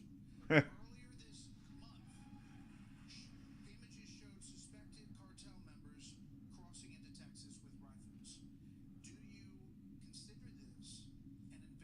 It's not an invasion. Would you authorize lethal force along that border? There would be lethal force used by the Border Patrol, law enforcement as needed to protect the border. Lethal force should be used when lethal force is called for. Simple as that. Teach force escalation techniques to everybody in law enforcement, and when it gets to the point where lethal force is called for, you use it. It's as simple as that. And ask his help in going after the cartels. And he looked at me and said they're a problem to us as well. And so Ugh. Wow. I took a little energy drink, and I'm still kind of tired because I didn't get much sleep last night. I didn't sleep very well. cartel, and that made a difference. I had my long ass Twitch stream yesterday because it was my year Twitch anniversary of being an affiliate. So I did a lot of gaming yesterday. Mexico as a partner, we have to use economic pressure to accomplish that. President Obrador has not been helpful, and we have to use economic pressure. President Obrador? Isn't that a song from Frozen? Loves an Obrador. We know what needs to be done. What's the president's name? Has to be limited in its use. After 9/11, Andrés Manuel López Obrador and guess what? is the Presidente of Mexico. Loves an Obrador. Life could be so much more. Sending U.S. Special Forces over the border into Mexico to take out fentanyl labs, to take out drug cartel operations. Would you support that kind of American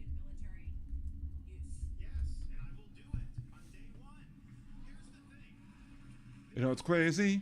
We finish each other's and bananas. That's what I was gonna say. You want to talk about a country in decline? You have the cartels controlling a lot of First time a border patrol started shooting unarmed border crossers, the world would turn again. Of course. Well, but that's what's going to happen. You're going to have a border person who's going to be trigger happy, who's going to think that he saw somebody with an armed person, but in reality, it's going to be like somebody holding an infant or something. our country and to protect the people. So when they're coming across, yes, we're going to use lethal force. Yes, we reserve the right to operate. How many more tens of thousands are we going to let to die? Just put a giant meat grinder on the border. How about that, Ron? Just gonna have just a giant meat grinder. Just, you know, have people jump across it and they just go. Immediately died. That is happening all across this country because of the poison that they are bringing in. So as president, would I use force? Would I treat them as foreign terrorist organizations? You're darn right. You're darn tootin'. Vice President Pence, why would you be better at this issue than Governor DeSantis? Governor DeSantis on the campaign trail refers to your administration as not finishing the wall. Look, Where's the fly? southern border of the United States of America and reduced illegal immigration and asylum abuse by 90%. When Joe Biden took over, he threw open the southern border of the United States, and the wave of humanity, the wave of fentanyl that's been eloquently described here is a wave of human tragedy across this country. But Martha, you began this evening talking about who is best prepared to be the next president of the United States. And I have to tell you, with all humility, I was there when we negotiated through the government shutdown and got the funding available to build the wall. I was negotiating on Capitol Hill around the clock. I negotiated the Remain in Mexico policy on behalf of the President of the United States. And Asa, you're so right. It's because we used economic pressure to bring the Mexicans to the table, and they allowed us to have people wait in Mexico while they applied for asylum and ended asylum abuse overnight. We got the Mexicans to deploy their National Guard to their southern border and our. But they didn't make Mexico pay for the wall. That's for damn sure. And I want to promise you, as President of the United States of America, I will engage Mexico the exact same way, and we will partner with the Mexican military, and we will hunt down and destroy the cartels that are claiming lives in the United States of Okay, America. thank you. Another issue that is related to this is that almost 7 million 7 million migrants have crossed the border. Biden administration. How do you know? Governor Christie, what would you do about the 7 million who are here? How would you handle that? What would you do? Look, Martha, the first thing we need to do is to stop any more from coming. That's the first thing we need to do. Then the next thing we need to do with the folks that are here is to, again, as we've talked about all night tonight, we have to Big news, Biden petted a dog. Hey, P-dubs, what's going on? No worries. No worries. You won't be punished for being a tardy. for being here illegally. We have so many wonderful people from around the world who I don't feel tardy. are following the law to try to come here and pursue the American dream. Got it bad, got it bad, got it bad. I'm hot for teacher. Got it bad, so bad. I'm hot for teacher. With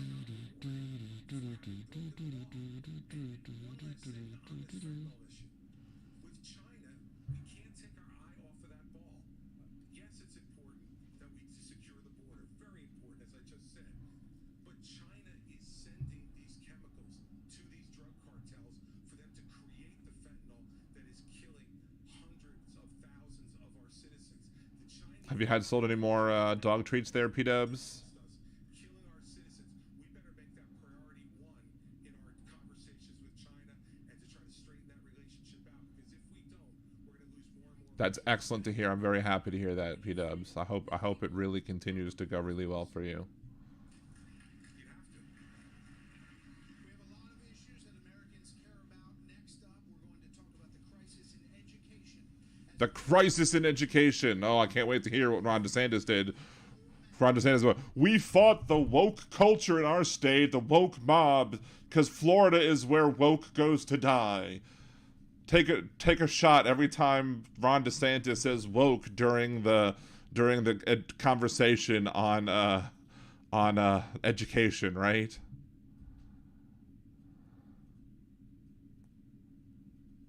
What? P-dubs? I'm not sure what you're whatting.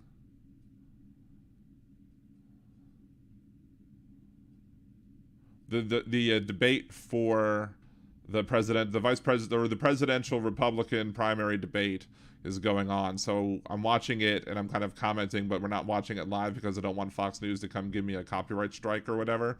So I'm just watching it on my phone. And so if you want to watch along with me as I'm making comments on what they say, like, you could have that open in one browser and me open in another browser, and we can, conversate about what's going on with all that as I give my comments, and y'all watch that.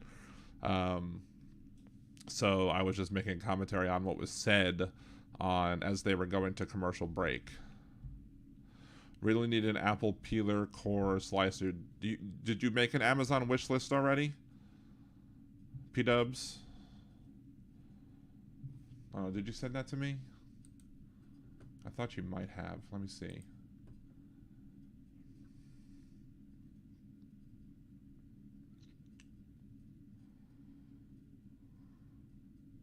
Would be great. Like, this would be great. Like, if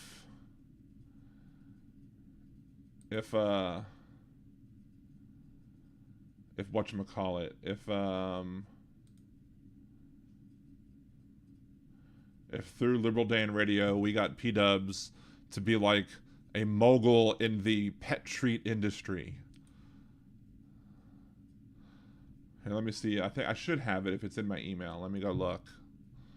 P-dubs because a mogul in the pet treat industry corners the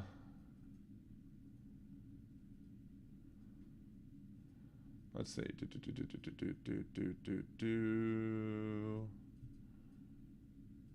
My wish list link. There we go. I got it. Oh, never mind. Jolie got it because she's on top of everything. Jolie and Aaron are the best mods, let me tell you.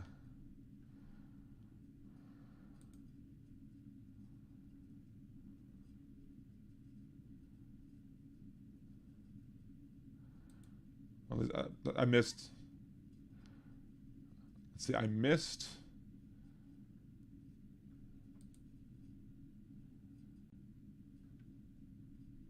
All right. I requested access to see the image that you were said, or maybe. Hold on. Let me sign in to. Am I signed in? I don't know what account I'm signed in, but whatever. I couldn't view your business card that I looked at for some reason.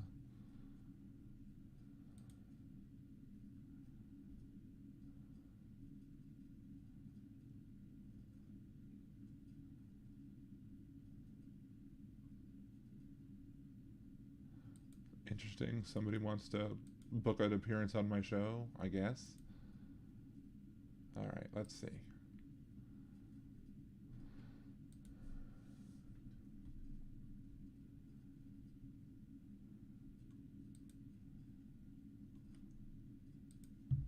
Oh, we got the debate back. Chronic absenteeism. If that's Khalil or whoever it is, we're not taking calls today because we're going over the debate, so I'm sorry. But as president, would you still have a responsibility to fix this crisis as we see it? Absolutely. The decline in education is one of the major reasons why our country is in decline. Say woke mob or woke. Education in this country, not indoctrination in this country.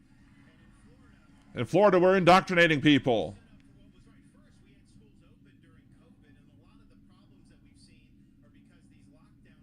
No, it's because you measure people off of standardized testing, and the people didn't go standardized tests. No, you didn't. No, you didn't, and no, you won't.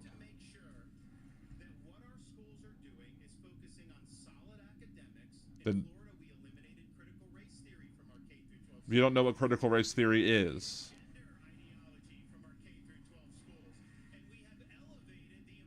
And you've gotten rid of an AP class because by cutting those things, you eliminated this class. As president, I'm going to lead an effort to increase civic understanding and knowledge of the Constitution. Civic understanding. Graduating students that don't Y'all don't even know the 9th Amendment and spout states' rights for the 10th when it's nothing to do with rights. Mr. Ramaswamy, hold on, Senator Scott. You've said that the Department of Education, the FBI, the ATF, the Nuclear Regulatory Commission, the IRS, the Department of Commerce, many of these should not exist. That's correct. Christie, no, P-Dubs Christie has not punched anybody yet. Yet is the key word. Look, we have a crisis of achievement. Let's shut down the head of the snake, the Department of Education. Take that $80 billion, put it in the hands of parents across this country. This is the civil rights issue of our time.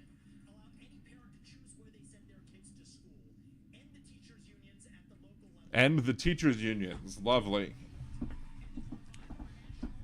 So then they want to take public school funds and be able to send them to private schools to be able to shake all the public money out and give them to private schools, and, you know, that doesn't work well. Pipe dreams. Policy that also rests with the family. I didn't grow up in money, but you know the word privilege gets used a lot. Well, you know what? I did have the ultimate privilege. What was your ultimate privilege? With a focus on educational achievement, and I want every kid to enjoy that. So part of the problem is we also have a federal government that pays single women more not to have a man in the house than to have a man in the house. Okay, I'll agree with that point. That we should change every single funding formula that makes it so that there is an incentive to not work, and make it so that there's always an incentive to work. That doesn't mean eliminating the programs. That means we should, if there exists any incentive to not work, change those formulas. Oh Jesus! Here comes the anti-trans. On this in North Dakota, that there hadn't been one instance North where Dakota. it was needed. Are you saying that you think that too much is made of this issue? No, I'm saying in North Dakota we made a priority of protecting women's sports, and we've done that. I would like to see him punch Pence. I would like to see him punch DeSantis. Do that, but I do think when we start talking about education and we think that we're going to have a federal government one size fits all, we're just completely losing track of the fact that education differs by states.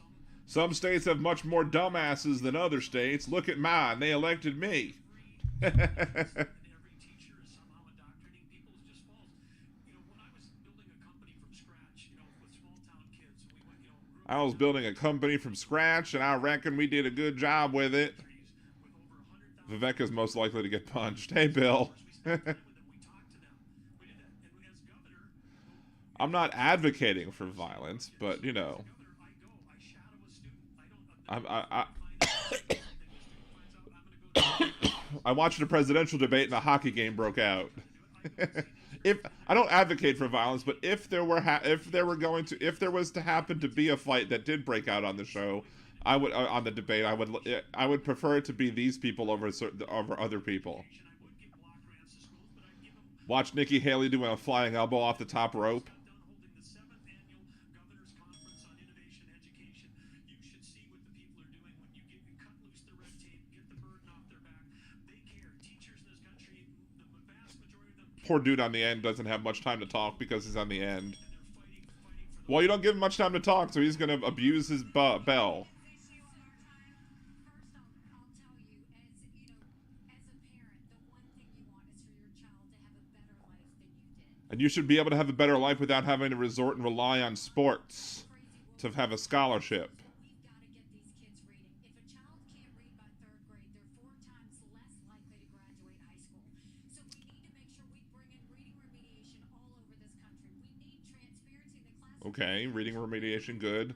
How about universal pre-K 4? That would be a good step.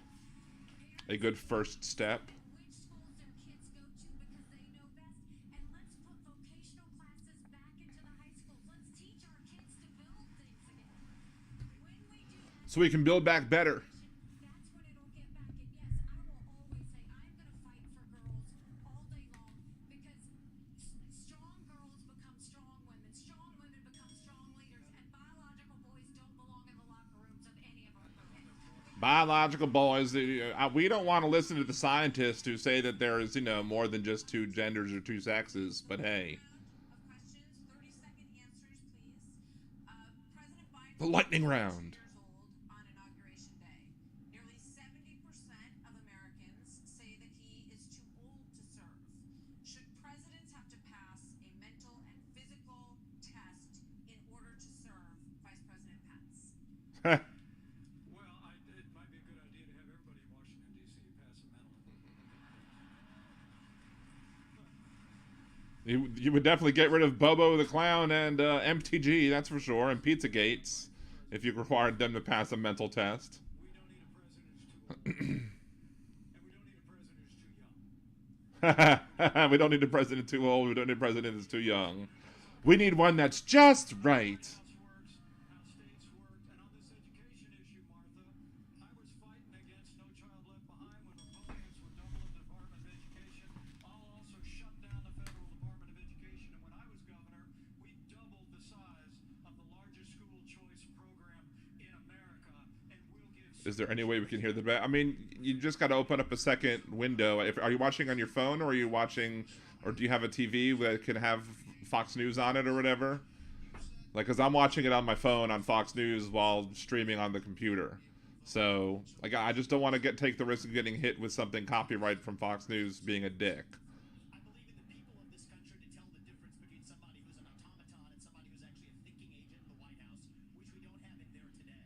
What? I'll tell you, I want to address Vice President Pence's Oh, okay, Vivek. Okay, Mr. Man Bear Pig. different generation to lead this nation forward. Look at the way I've run this campaign. Go into the south side of Chicago to Kensington, in the middle of Philadelphia, where traditional Republican candidates don't go. So you're wasting your time going in areas that are never going to vote for you? Is that what you're saying? This majority to deliver a landslide, and I think I'm the only candidate in this race, young or old, black or white. You're going to deliver the landslide. You're going to get beat because you're going to go to areas that won't vote for you.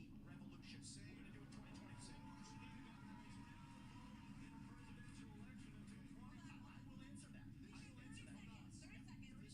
2026. What you gonna do, brother, when Mike Pence and Vivek Ramaswamy come riding on you? Governor Hutchinson, you have 30 seconds on the same question. On education, first of all, look at Arkansas.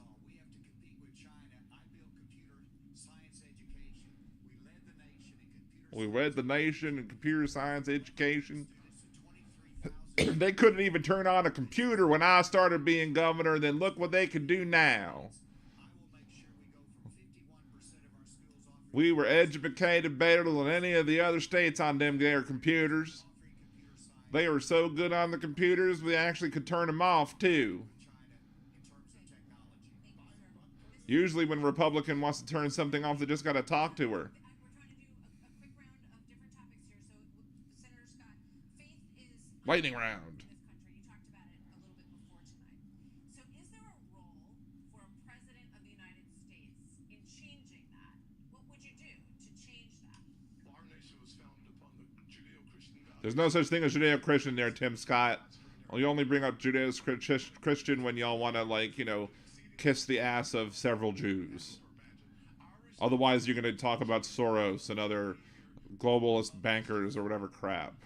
On education, the only way we change education in this nation is to break the backs of the teachers' unions. They are standing Yes, let's destroy the people standing up for labor. them into failing schools and locking them out of the greatest future they could have. As President Governor DeSantis, would you support some mandatory military service for all Americans? I think it should be voluntary. I'm somebody that volunteered to serve, inspired by September 11th. And my unit couldn't stand me, and they couldn't wait to get rid of me because they knew I was a useless prick. And it's something that I think has taught me, when you go in that type of environment, anything you have, your personal agenda, you check it at the door. You go there, and it's about focusing on the mission. Except when I work with somebody, he basically said, without saying it, that the reason you can't have gay people in the military because the people wouldn't trust them and they would end up shooting them in the back or something. And I was like, wait, so you're saying that people would purposely kill their unit mates who were gay? He's like, no, I'm not saying that at all. I'm like, then what are you saying? And then he would say basically the same thing. I'm like, but that sounds like to me what you're saying. And that's the last day he ever ate lunch with us. And I was like, okay. But it sounds like you're saying that people shot other people simply for being gay in their unit. Julie Swenson, you're correct on that. Well, at least the Jewish Bible says that. Apparently, the Christian Bible, to some people, retconned that.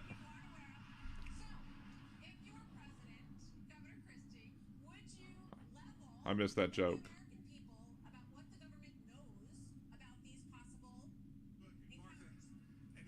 Oh, the aliens.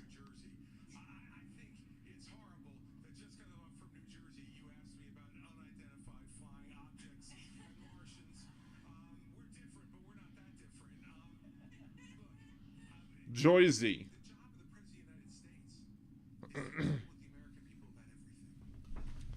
But what if it's about national security? What if the alien overlords are actually trying to tell us that we can't talk about it, or else we'll be invaded and nuked from orbit? So therefore, we can't talk about it, or else we'll all die.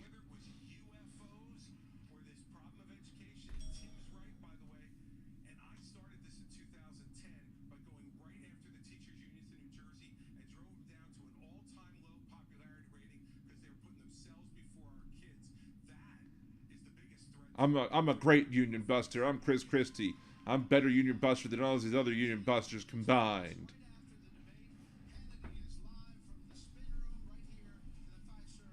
Oh boy, Hannity from the spin room. He's probably gonna make you all dizzy. We'll be turning off after the spin room. So we got about 10 minutes left in the silly debate, and then we can continue on with the show as scheduled with doing my bits and everything. P-dubs, I don't want to live in Florida. Yeah, well, does anybody really? I guess when some people retire, they do want to go there, but see, unfortunately, what needs to happen in this country, what I would love to see happen, is take all of the scary rich billionaires that the Republicans want to be afraid of, and have them do something that the Republicans would really be afraid of. Find all of the people Find all the people in safe red states, like, your Louisiana, maybe, like your Wyoming, South Dakota, North Dakota, all the people in these rich, or in these safe red states, then find, like, Democrats, left-wing as leftists or whatever, find them, like, see if they're unemployed or whatever. Move them to purple states, or swing states, or states where they're needed. And then have them get jobs there, and then have them vote. And then they can vote for the Democrats in those swing areas, and then they'll be able to help the Democrats win local elections, state elections, and federal elections.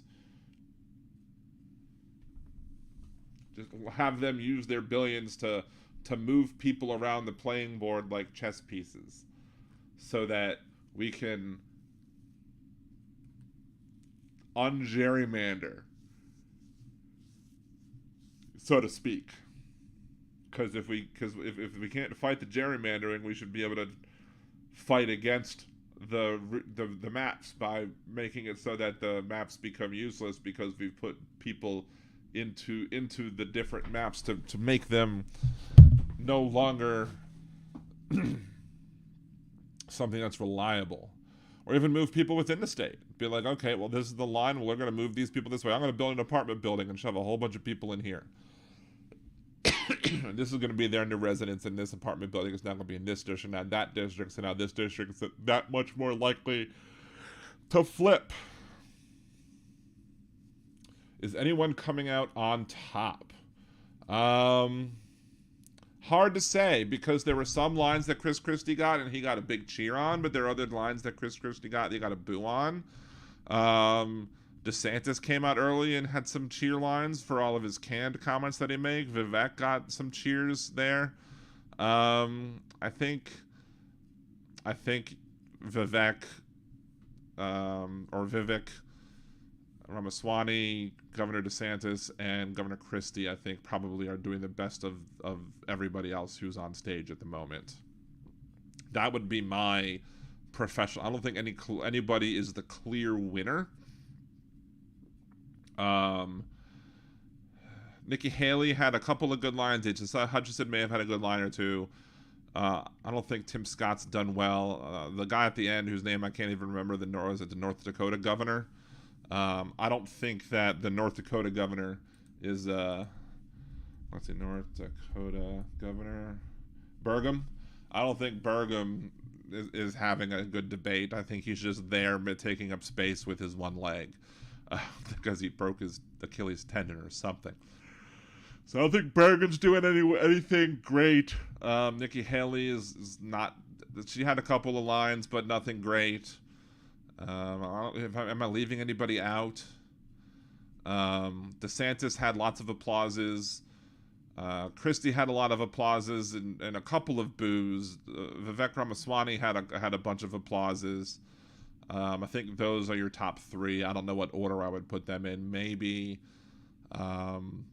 Vivek 1 and 2 and Christie 3. I mean, Christie had a really big applause, but also had a pretty big boo, which maybe offsets a little bit some of the applause. So I don't know. It is what it is. Thank you, Donald.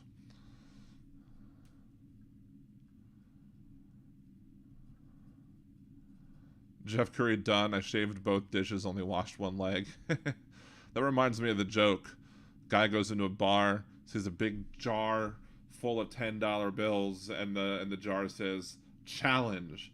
And the guy goes, "What's the challenge?" And a bartender goes, "Well, you have to put $10 in first, and then I tell you the challenge." And the guy goes, "Well, first, you got to drink this bottle of pepper tequila. Then you got to go in the backyard and pull out a tooth out of this alligator that's rotten. And then you got to go upstairs and you got to have sex with this 70-year-old woman who's never had sex before in her life." And he's like, "All right." So he grabs the pepper tequila, slugs it down, runs back outside into the back. He was yelling, screaming, growling, snapping, hissing. Comes back inside and he's all drunk, stumbling. Goes, "All right, now where's the old lady with the sore tooth?"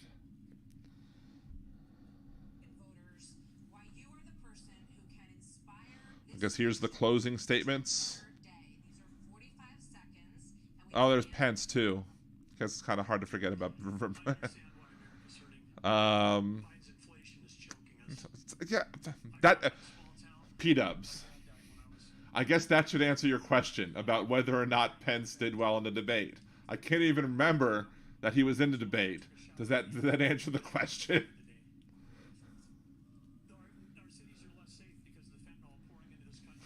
So no, Pence did not win the debate. He got some kudos from people for doing his job. He got some cheers for some of the things, but he's milquetoast. He's not at all charismatic. He's not exciting. I mean, even Christie is more charismatic, I think, than Pence, and he's not very charismatic because Pence is just a big, bald, dull dud. So I can't say that Pence came anywhere near winning.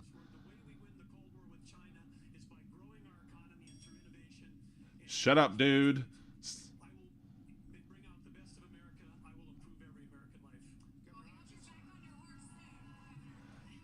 Same day Putin killed his top man. How fitting for the debate. Exactly. We'll be getting to that in a second. I would be remiss if I didn't mention that in my headlines, at least for a smidge. The solution is not 4 more years of Donald Trump. The solution is new leadership that can bring bold ideas to America and to bring out the best of America. A president's number one responsibility is to bring out the best of our people. Bring out the Hellmans and bring out the best. So bring the mayonnaise. That's exactly what I bring. As president, I'll bring out the best of America in terms of individual responsibility, building our economy, in terms of securing our border, enforcing the rule of law. Wow, is he a cardboard cutout? I mean, he pretty much is a cardboard cutout for the most part. Join in this fight. ACE2024.com. Thank you. Senator Scott. Thank you. I was a disillusioned young man growing up in a single-parent household mired in poverty. I wonder if the American dream was real for a kid like And then I got help from the government in assisting me and helping to grow my life and our family. And now I want to take that opportunity away from everybody else. So vote for me. Because hypocrisy is a prerequisite of conservatism, as says the host of the most with the smooth sound of the Percy Podcast, Nimbus Yosh. Donnie should be going to jail at some point tomorrow to turn himself in, which is kind of smart on his behalf, or whoever made that decision's behalf, because it takes the wind out of the sails of anybody wanting to talk about this tomorrow, because everybody will then be talking about Donald Trump turning himself in tomorrow.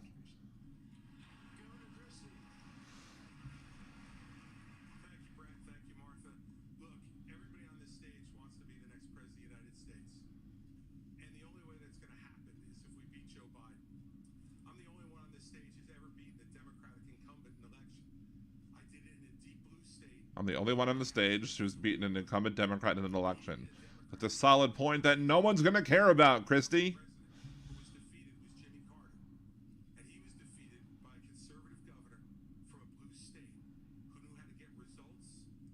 So now Chris Christie is the next Ronald Reagan, eh?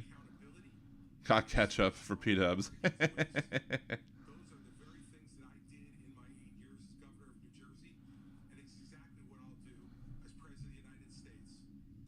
Chris Christie's the only sane one, and I still wouldn't vote for him. I agree with you.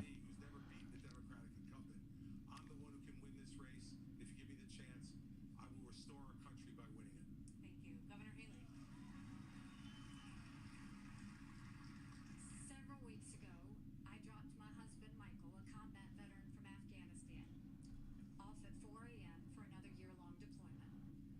I was like, dropped him. Where did you drop him? Is he okay? Pick up their two duffel bags of belongings to go to a country they'd never been, all in the name of protecting America. America. If they're willing to protect us from there, we should be willing to fight for America here. I will beat Joe Biden, and he knows that. No, you won't. Our economy, and we'll bring this inflation down. We will put transparency in the Oh yeah, great heartfelt story. we will have the backs of our law Christie is the common thug. Remember the bridge. Exactly. strong national security. And once again, we will make sure we have an America that is strong. Dropped him on his head. That's what happened to him as a baby. Join us. Go to NikkiHaley.com and let's get it done. I am Vice President Pence. Vote for me. Ack, ack, ack. Joe Biden has weakened America at home and abroad. He looks, he does the squint, and he almost has a voice that sounds like W. Energy, runaway spending, We have a war on runaway energy. there's a crisis at our southern There's a crisis at the southern border. liberties in the American people. But I know we can bring it back. But different times call for different leadership. The Republican Party owes the American people a choice. Proven leadership. Proven leadership. Like me. I've proven that I can lead. Because I didn't listen to Trump one time. Yeah, Pence is like, hello, I am Mike Pence. Please vote for me. I am not a robot. That is exactly what a robot would say. No, it isn't what a robot would say. Error, error.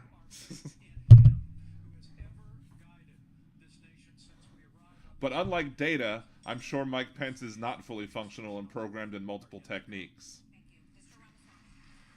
I was born in 1985, and I grew up into a generation where we were taught to celebrate our diversity and our differences. They ain't gonna like that. The Republicans don't want to celebrate diversity. Are you kidding me? Same as Americans bound by a common set of ideals that set Are you crazy? in 1776. And this is our moment to revive those To the revolution! There are two genders. He's an unflavored popsicle. Prosperity. A water popsicle, if you will. Racism. An open border is not a border. Parents determine the education of their children. The nuclear family is the greatest form of governance known to man. Capitalism lifts us. Unless, the nuclear family happens to have, an abusive father at the helm, then, it's not so great. And the U.S. Constitution, it is the strongest guarantor of freedom and Go to rapstarvivek.com. American Revolution. I should register like vivekmanbearpig.com. Thanks for letting me introduce myself. Super cereal. I need some fresh tomatoes. Rhonda, hey, Rhonda. What's up, Rhonda Santis? choosing. We will send Joe Biden back to his basement and we will reverse the decline. The whole basement argument is real. He beat you from the basement in 2020, y'all. I don't know why y'all are saying back to the basement. He won from the basement. Imagine what he'll do outside the basement this time. Effers. Who served in Iraq. I know what it means to put service above self. I'm also a dad and a husband. I think they are wrapping up with Ron, Julie. Well, he's the set number 2 in most of the polling, so that's probably why they're ending up with him. I made promises and I delivered on all of those promises. 2024 is make or break. Now remember, we're not ending after when this ends. We're gonna do some actual show stuff when this ends. So just bear with us. But when the debate ends, and we'll go into show stuff.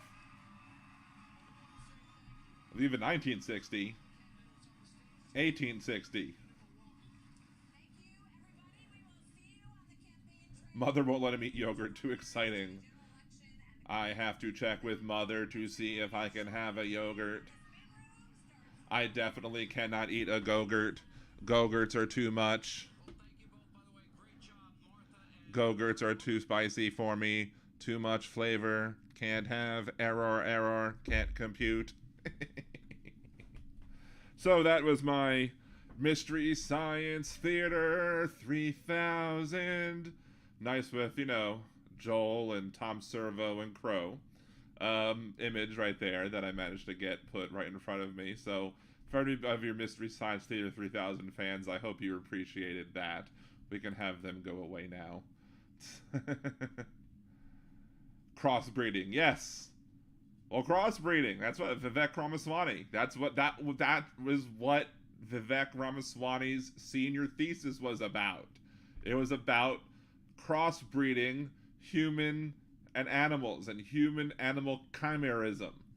That's why I've been saying that he is Vivek Man-Bear Pig. So, wow. I wish I could get that trending.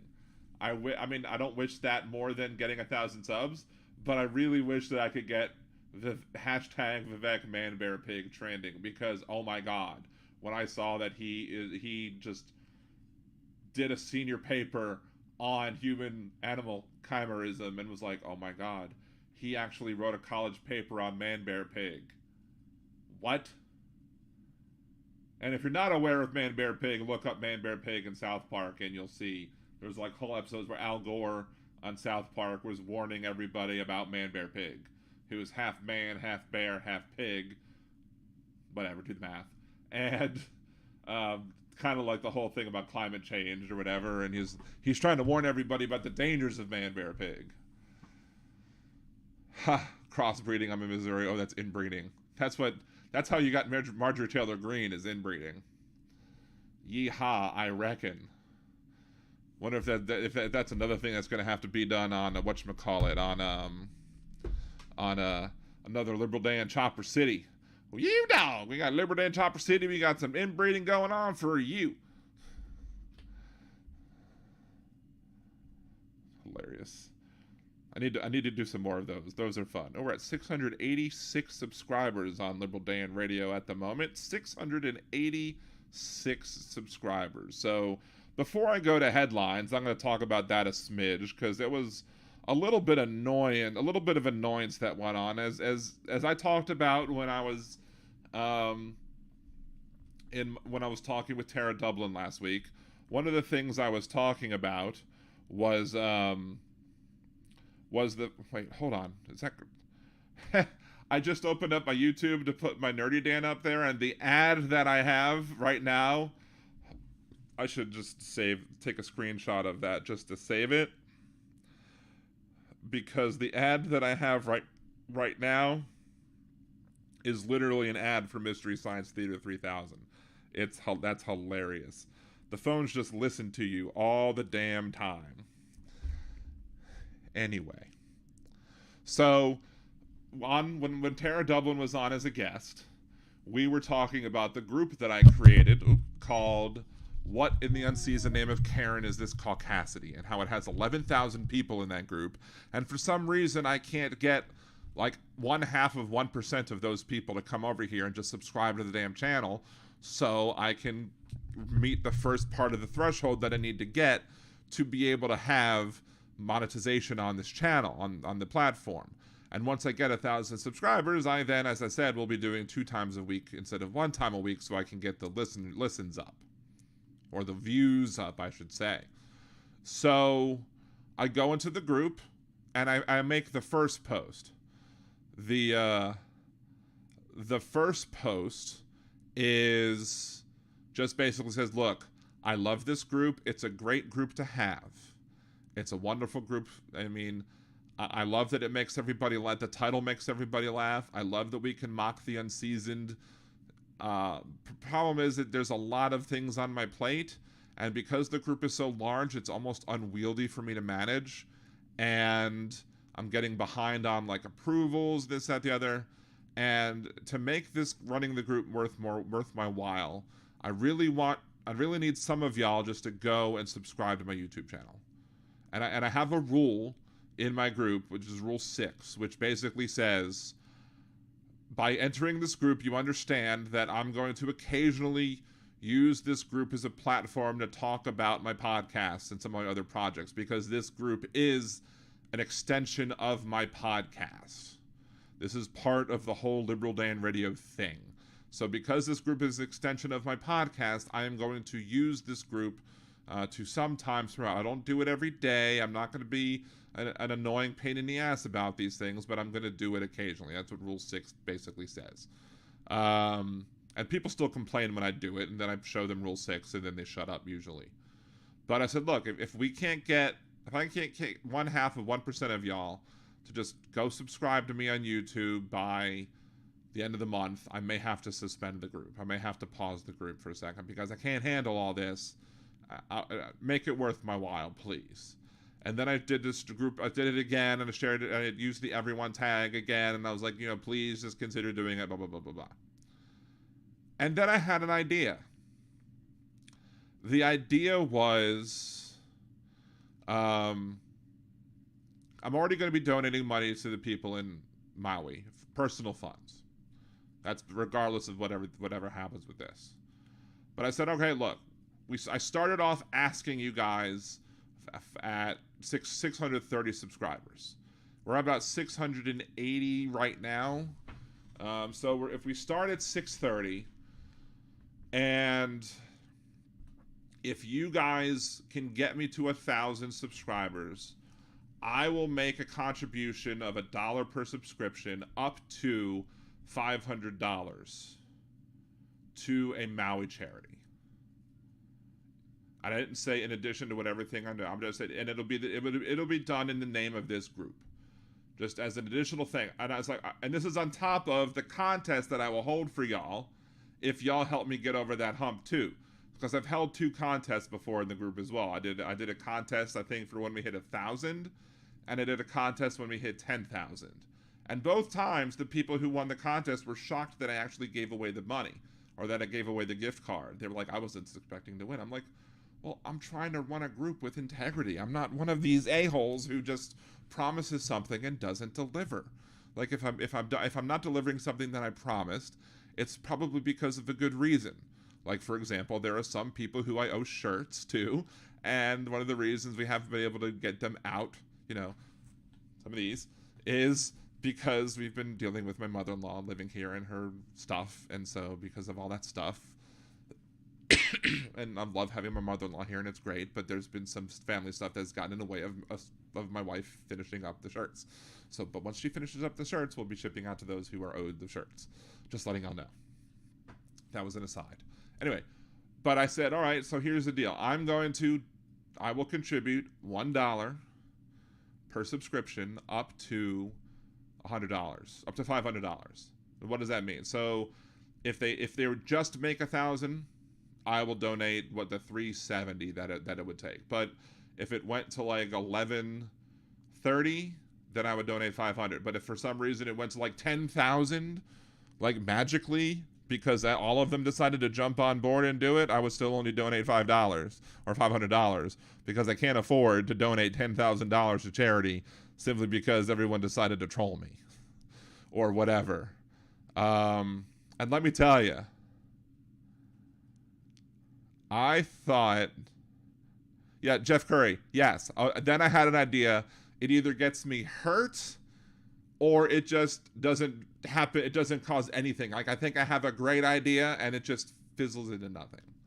So let me tell you first how the people from Hawaii in the group reacted. The people from Hawaii in the group, one person was like, this is really awesome of you. Thank you so much. It means a lot to me that you're doing this.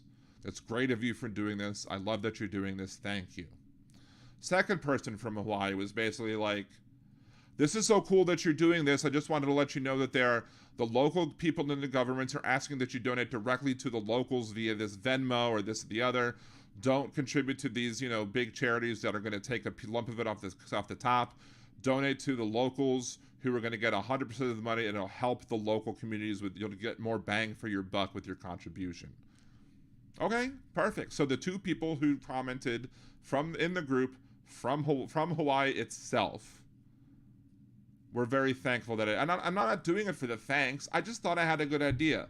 As I want to say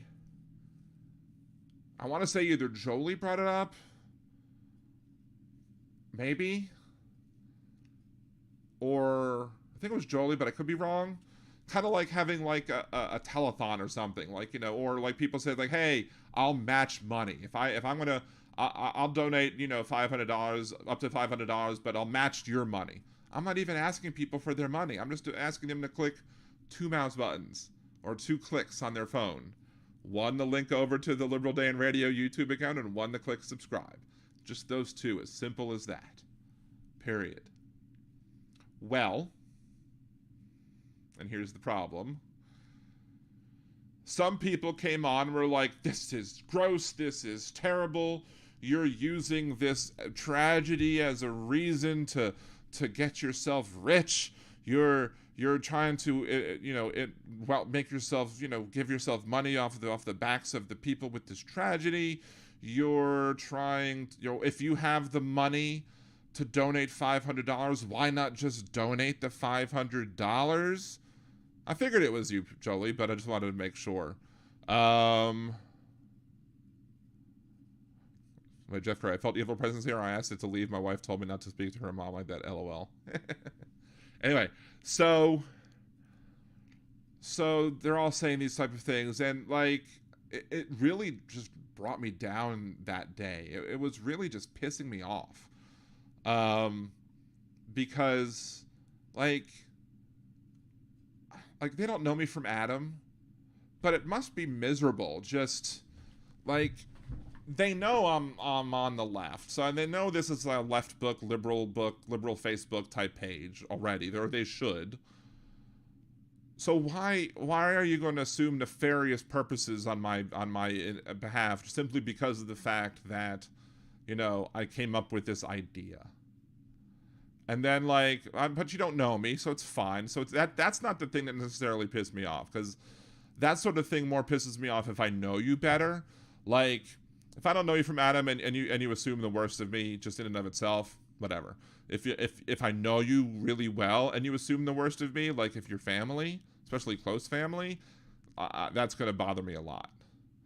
But the thing is like they started like jumping to all these weird conclusions that they had no reason to. Like, for example, when they were like, why not just donate the $500 if you have it? I'm like, well, I'm already going to donate some money to them already. That's my own personal funds, but none of that's your business. But the reason I could justify contributing up to $500 is because if I get what I need to become monetized, then when I eventually get monetized, I will then have more money coming in, and as such, I could then justify the expenditure of those funds that will eventually come in. But if I don't see myself getting monetized yet, I can't justify spending that money that I don't know if I'm going to get or not. And for some reason, for some of these people, it just wouldn't make a lick of sense. So I just had to yeet them from the group. So, P-dubs, yes, I am on Facebook. There's 3 things on Facebook. There's facebook.com/liberaldan. There's facebook.com/liberaldanradio. And there's also my personal Daniel J. Zimmerman. So there's all 3 of me on there.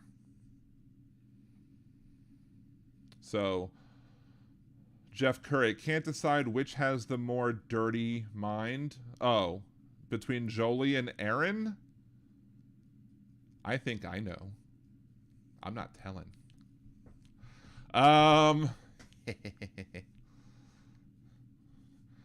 Anywho, I'll have my secrets.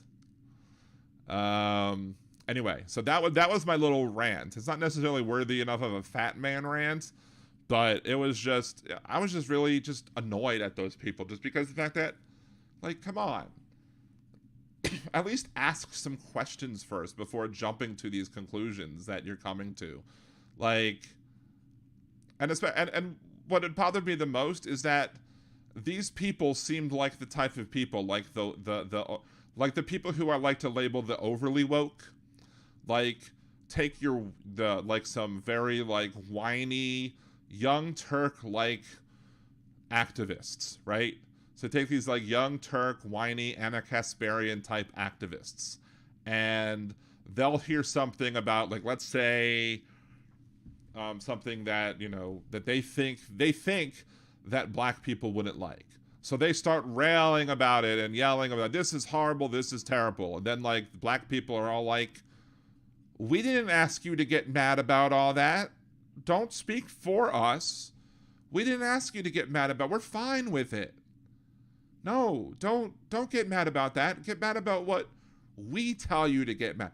Because that's the thing.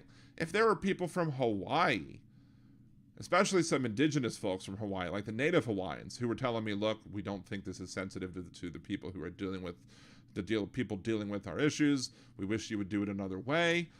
I would listen to them. That's fine. You know, I would then rethink it and whatever. But the Hawaiians were like, this is cool. And the non-Hawaiians were like, oh my God, you're a terrible person. Like, don't tell marginalized, depressed people or people who are dealing with pain or sorrow how they're supposed to feel about what's going on. Listen to how they're feeling and help them the way that they want to be helped.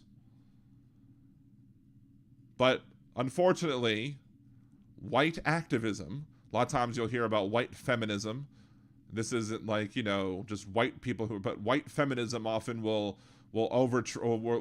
take over the room and not listen to, you know, feminists of other type of varieties. But also they'll try and be like the overly woke type person and try and make a big deal out of things to try and prove how good they are, how good of an activist they are, how good, quote, allies they are.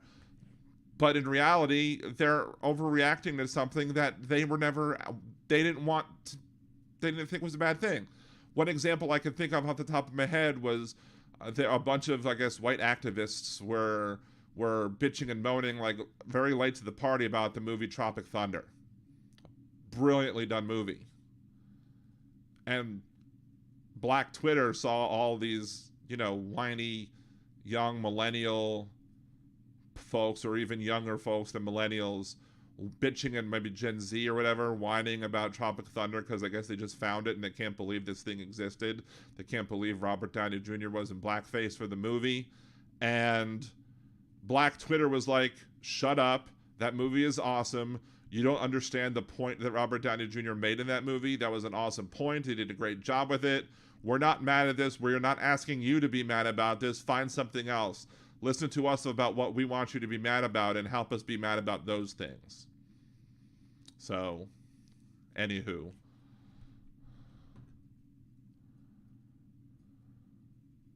I appreciate that, P-dubs.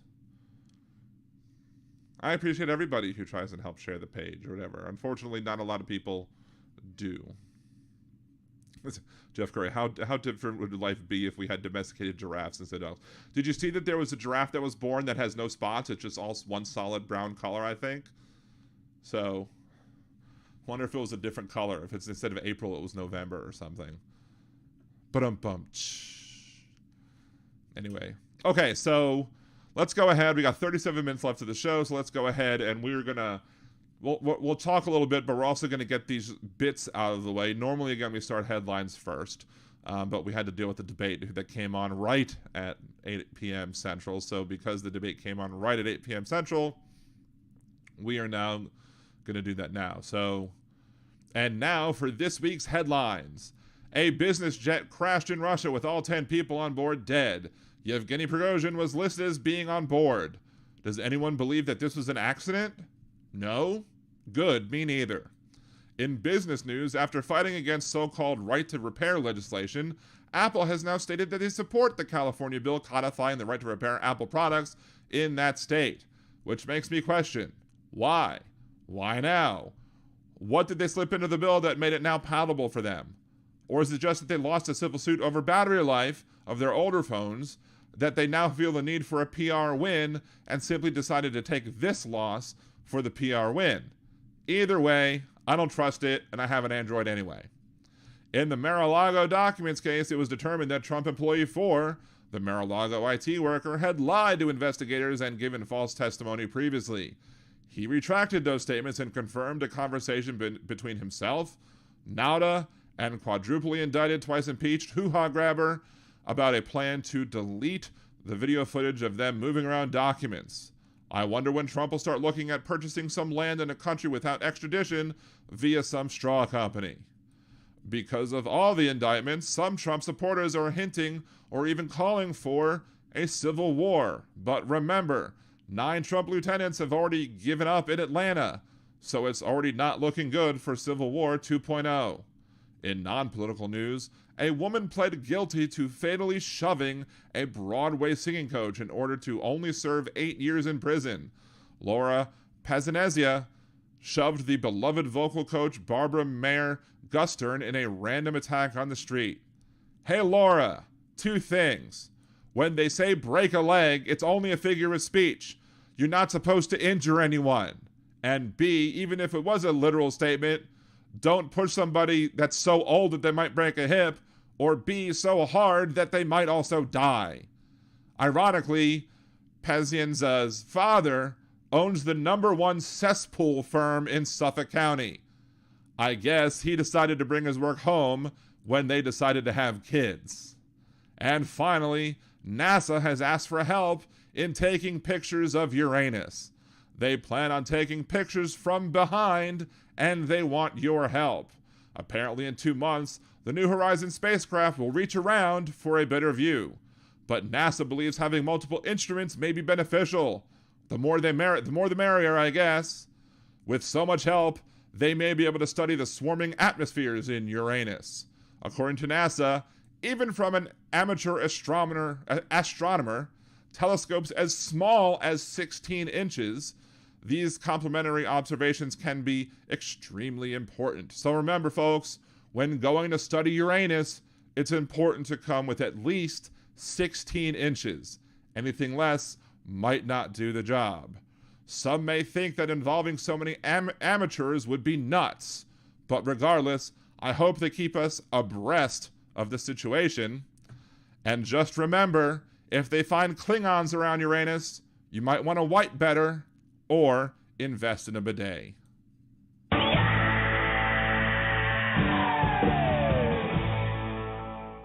And that was this week's headlines. So there you go.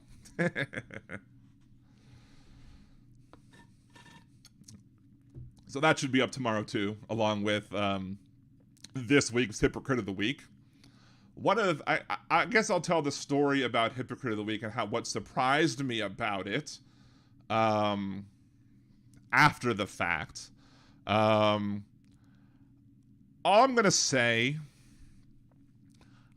I don't think I listened to this with headphones on.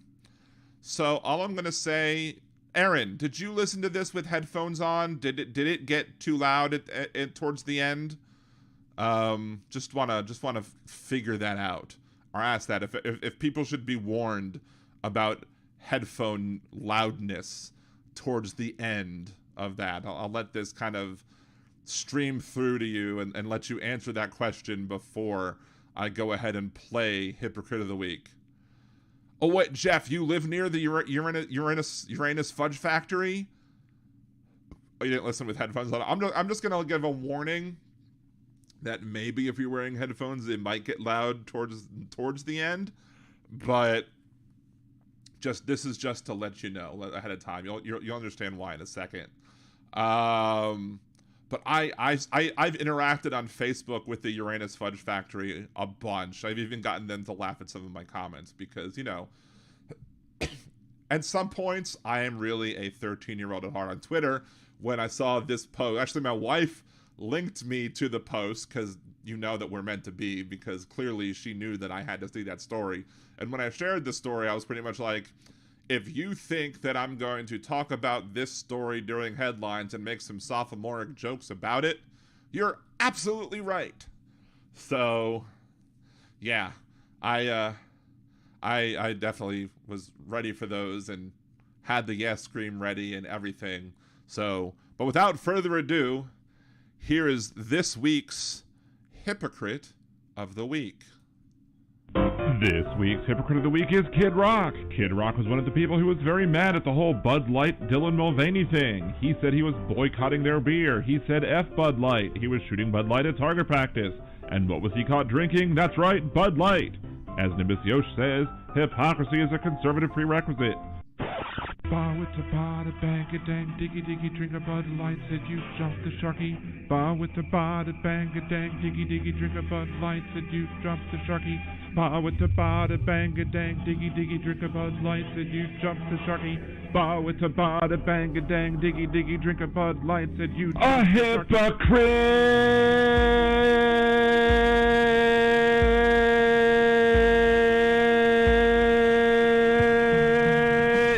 A Rock. To see who next week's Hypocrite of the Week will be, tune in to Liberal Dan Radio. Talk from the left, that's right. Wednesdays at 8 p.m. Central on Liberal Dan Radio on YouTube and blogtalkradio.com/LiberalDan. Anyway, so that was this one. I had to pre-warn my wife. I was like, look, I clearly Kid Rock needs to be the Hypocrite of the Week this week. Clear about the whole Bud Light thing. And I have to find some way to get Bawataba in there and to talk about, like, and I was trying to play around with the words in my head, like Bawataba, the bang a dang dig drink a Bud Light, and was it you jumped the shark or something, and I couldn't quite figure it out. And then I finally got to Bawataba, bang a dang dig drink a Bud Light, so you jumped the sharky. And so the thing that surprised me the most is normally what I do in the week-to-week operations of the show is I do, if I get the Hypocrite of the Week done early, I will upload it to Patreon whenever it gets done. But I don't upload it to YouTube until after the show. So, hey Cynthia, thank you.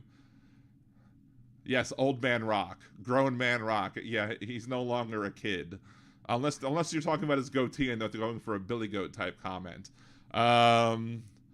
But this time, what I wanted to make sure, before I did anything with it, on Monday night, I uploaded it to YouTube, but I set it to go live Thursday, tomorrow at 9. Because you can schedule when they go live. Because that's what I'll do. Like after the show, I'll take a clip. I'll like put the front image and the back image, and I'll do any other editing that I need to do. And then I'll schedule it for the morning because I think more people see it if it uploads in the morning than if it uploads like at 11 p.m. And so what I wanted to see, because I didn't think that my Bawatabaz would cause a copyright. I didn't think my hypocrite Kid Rock thing would do a copyright violation, but I did download or copy the background music from it directly from somebody's video where they had ripped out the background music for Bawataba. And I was thinking that could trigger a copyright violation of some sort, or at least say, hey, this video might get less plays in certain countries, or we're going to give, you know, the money from this video will go to the creators of the copyright or whatever, which I'm fine with because I'm not monetized, so it doesn't take any money away from me because I'm not making any money to begin with on it. I was shook when it didn't actually trigger anything. It said no copyright issues found. I'm like, yes. So there was that. So yeah, I was able to get that done. and I was quite happy with that. But yeah, I think if more people hear that one, I think more people might share that one, simply because I think it's pretty well done. I didn't want to get too loud because I didn't want to wake anybody up in the house, because I did do it late at night. I didn't have the door closed. But I wonder if I could have gotten it a little louder, a little better, had I just waited till like everybody to be gone and just went upstairs and recorded it real fast. But we'll see. We'll see what I do next time with it. I don't know, but I really enjoyed doing it. Anywho, let's see. Oh, we did get. Where's the other one? We have one more clip to play. Words of Redneck Wisdom. We also have Words of Redneck Wisdom. I uploaded both on Monday to the Patreon. So if you want constant, quick, and early access to the bits, you know, you could always become a Liberal Internet patron. I mean, some of them do get uploaded to YouTube as well after the fact, but you know, it's just a little extra bonus, or lagniappe as we say in Louisiana, for the people who do support the show. And I'm sure I'll put more polls up at some point soon as well. But all right, so here's Words of Redneck Wisdom.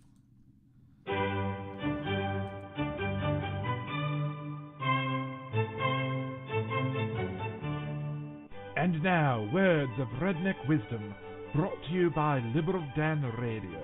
They've been working on a vaccine for a while now to fight against the disease X. Now, that I don't get that. You know, working on vaccine before the disease hits. You know, and call it disease X. I mean, but this thing in Hawaii, man, it's going to red pill a lot of people, because they ain't going to let them people in there. They're already talking like there's toxins there in the ground now that, you know, are going to cause long-term health effects, you know, and all this crap. They're not going to let them people have their property back. But Joe Biden, after this hurricane rose through, or tropical storm rose through California, he's already hinted at calling a national emergency over climate change, right? Right. There's going to be two or maybe three fronts we're going to have to be fighting on these lockdowns, because they're going to claim it's a lot of things. Hell, it might even be an alien invasion by 2024. I mean, that's how gullible we are, right? I mean, you throw a little fear-mongering out there, and we get on our knees and say, I'm sorry for being a white supremacist. And this concludes Words of Redneck Wisdom, brought to you by Liberal Dan Radio. Talk from the left, that's right.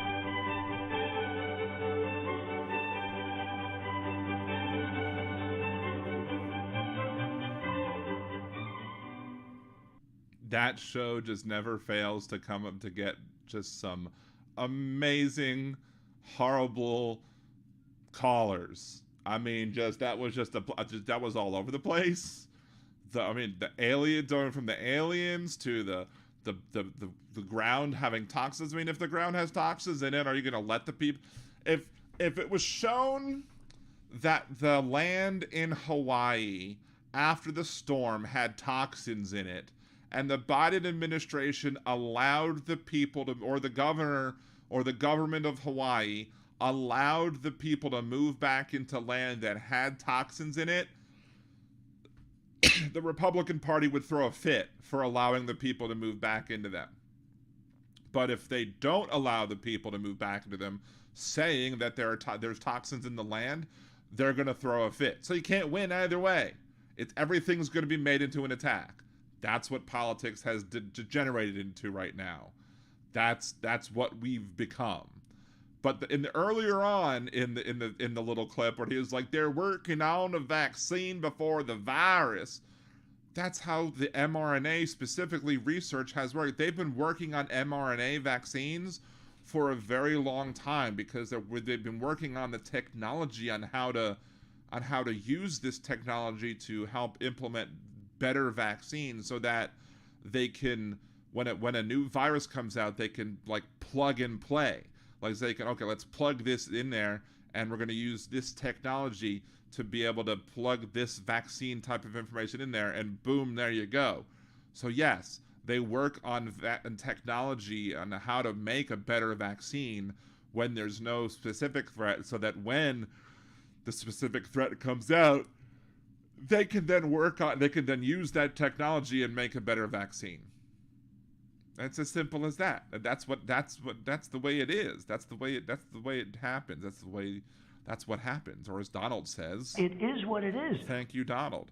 But clearly, the pièce de résistance, as one might say, in that audio, as I like to save when I find a really good pièce de résistance, is how it seemed like, when he got down on his knees to the alien overlords, it seemed like he wouldn't be happy having to admit what he is. I'm sorry for being a white supremacist. So, yes, I had to isolate that audio, and I will have to play that audio anytime anybody calls in spouting some racist, white supremacist, bigoted drivel. I'm sorry for being a white supremacist. I think I'm going to have a little bit too much fun with that one.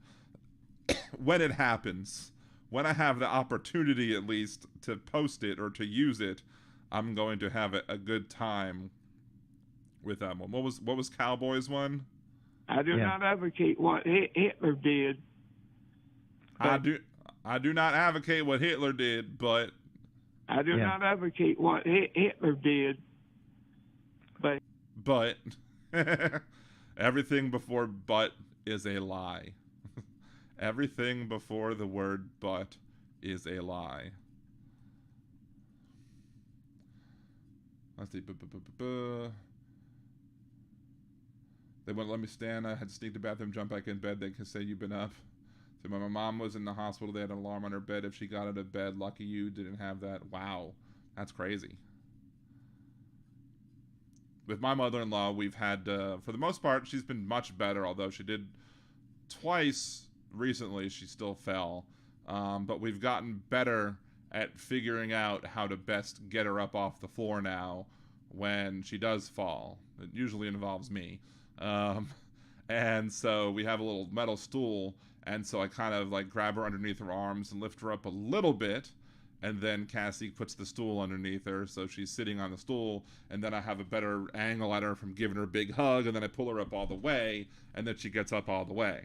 I'm wondering if that's why my back hurts today. It's either that or the washing machine that I can only rinse on cold. I can only wash on cold now because my hot water thing is not working.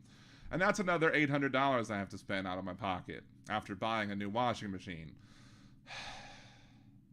This is why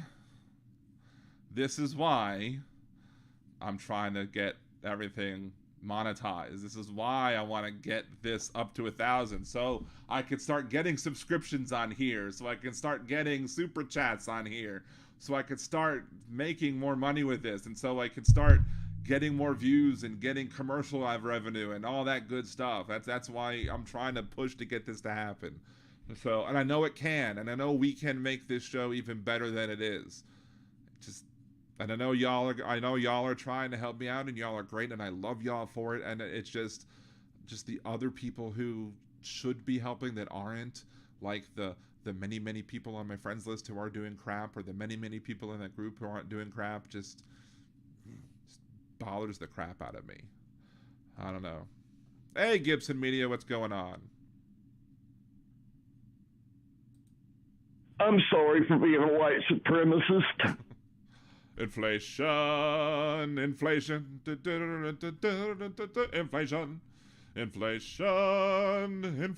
Sorry. Had a little fiddler on the roof. Dun dun dun dun dun dun dun dun dun dun dun. That's weird. We had the same amount of views as usually a week, but our average view duration is much lower this week. Probably because it was like half and half. Maybe also because maybe Hal came back on, I think, and that maybe some people jetted to go to Hal. It's probably fine. Yeah, our inflation is much better than the most of the West when it comes to post-COVID and coming out of the pandemic. And part of the reason, again, that our inflation was so high coming out of the pandemic is because President Trump made a deal with OPEC and Russia to artificially reduce the output of oil to protect the American oil companies. And I'm not going to necessarily judge him on that part. I can understand why you might want to stabilize the oil prices to protect American oil producers. Fine.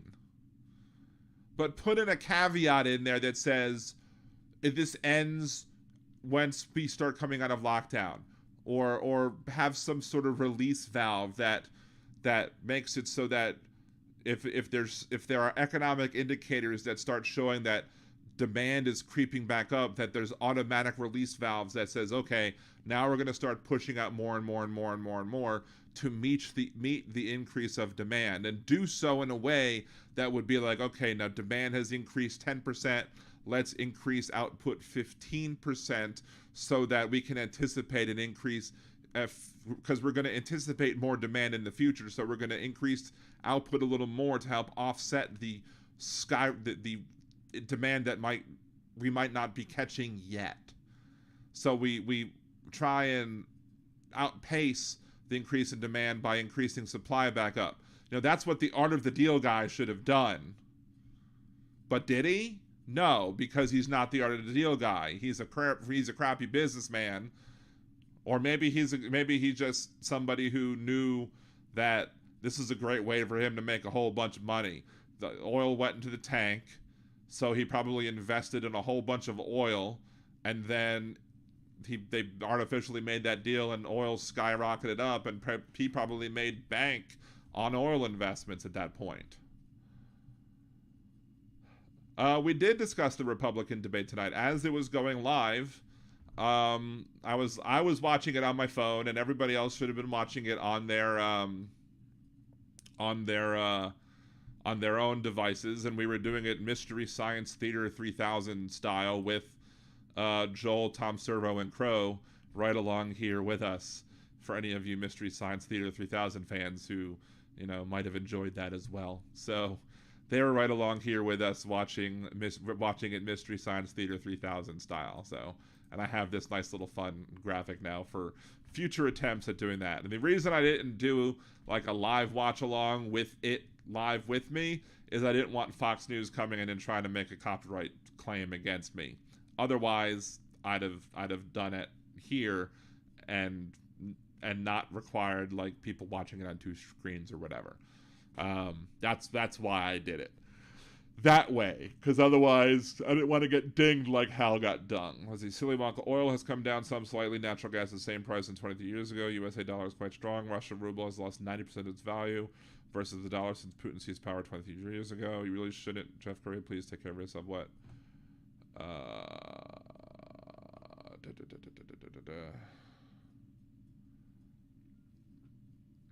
And yeah, oil has to come down some, although the local gasoline prices went up recently a little bit, but we live in New Orleans, so our gasoline prices are probably about 50 cents lower than the national average, which is nice. So everyone's like, gasoline is at $3.50. I'm like, what? Where? Not here. Especially at Costco. Donald Trump saved OPEC from the worst oil price war in history by offering cuts in the U.S. production he didn't have. It wasn't cuts in U.S. production that he offered. It was the fact that OPEC and Russia were in a price war that was harming the U.S. production, and you're harming U.S. oil. I think you're confusing what was causing the problem. It wasn't the U.S. production that was harming OPEC and Russia.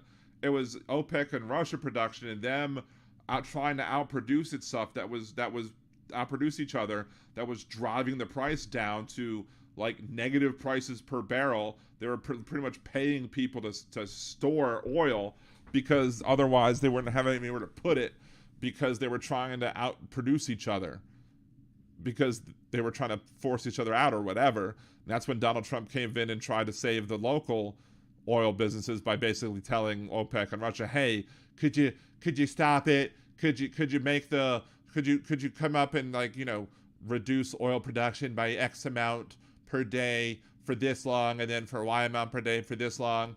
But he made the deal last into 2022. Why would he make the deal last into 2022? He probably knew that we were going to be coming out of lockdowns well before that. Why would he want reduced output of oil into 2022, knowing what would happen, assuming he would know what happened if oil prices were artificially reduced, but demand for oil skyrocketed because we're coming out of the lockdowns? Either A, he knew he was going to, because he probably knew he was going to lose, and as such, he wanted to pass it on to Biden and let Biden take the fall. So,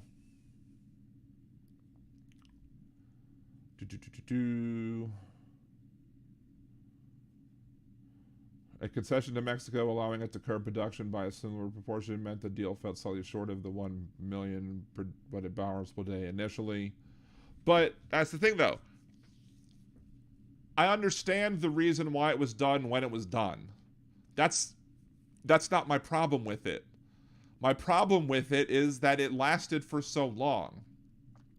It lasted until 2022. Why was he making a deal that would last into 2022? Like, why would he make that deal knowing he wanted to come out of lockdowns sooner rather than later? I'm sure he would want to come out. He would have wanted to come out of lockdowns much more sooner than Biden would have. And so why would he want to handcuff himself and reduce himself by making himself look bad by having artificially low oil production when demand starts skyrocketing and then price of gasoline starts skyrocketing? Only other thing you can figure is that maybe he didn't care about the optics of that because by that time he couldn't get elected again, right? So I guess he figured, if I'm elected again, I'm gonna be a second-term president. As such, I can no longer be president anymore. So I no longer can run. So it doesn't matter what happens, but I can make some investments in oil, and there you go. And so I'll be able to make myself rich and offset any money that I've lost, wherever. That could be the other opportunity there as well. So,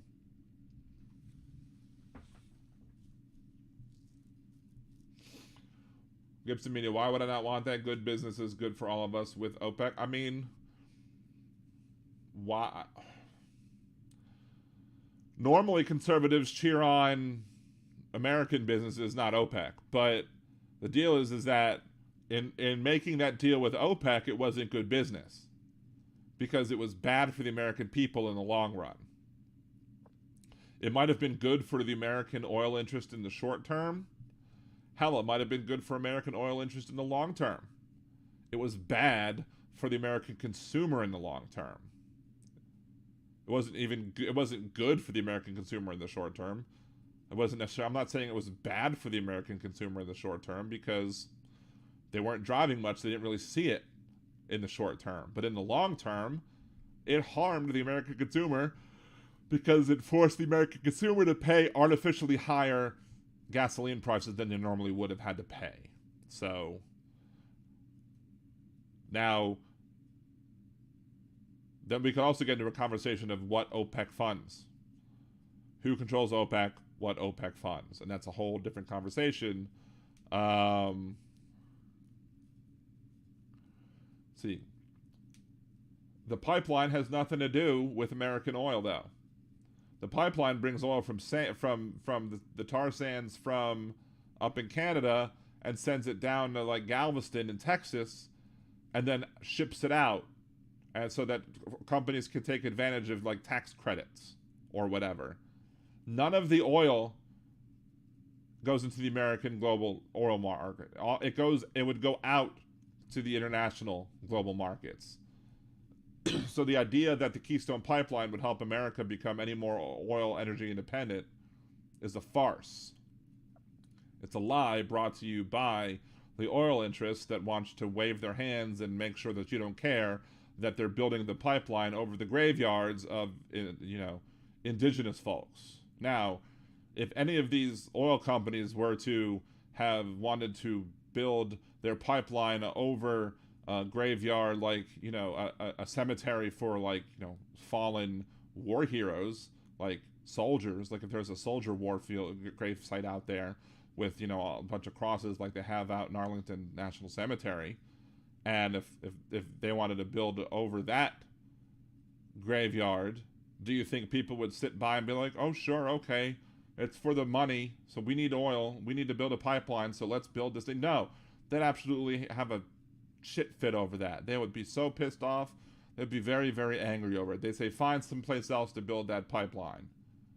But because it's indigenous folks here who are getting their native burial grounds tore up with their pipelines going right through them, we as Americans apparently don't care about that. We don't care about their ancestral homelands. We don't care about their burial grounds. We don't care about their traditions or rituals or anything like that. Because, as I've said before, according to like that tweet thread, American conservatives, they don't like to be told what to do, but they like to tell others what to do. So, those tax credits mean jobs and lower prices. Lower prices for who? Jobs for who? I think you're being a little bit, what's the word I'm looking for? Overly optimistic. Tax credits likely means more money into billionaires' pockets.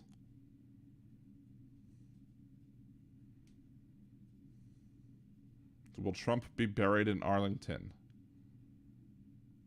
I guess since he's commander-in-chief, could he be? Let's see. Can presidents be buried at Arlington? Most presidents have chosen to be buried in their home states. Only 2 presidents, William Howard Taft and John F. Kennedy, are buried at Arlington. Except, let's see.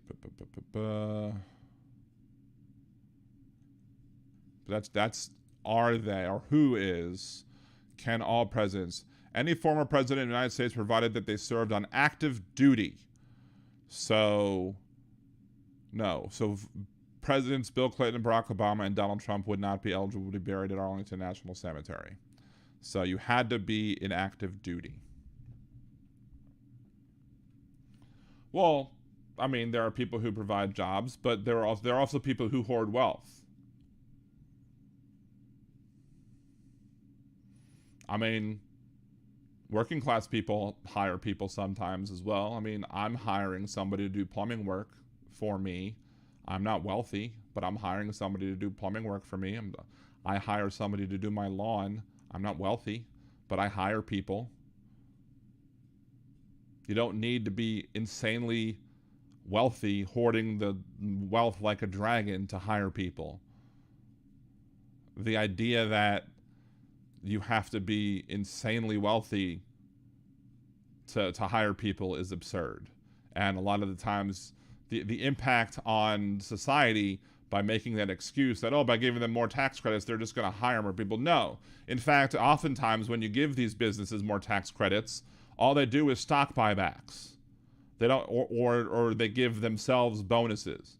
They don't do it to hire more people or give their internal folks, their workers, raises to bring up their wages of their low wage employees. So it's a fanciful idea that you know these funds are going to trickle down, so to speak.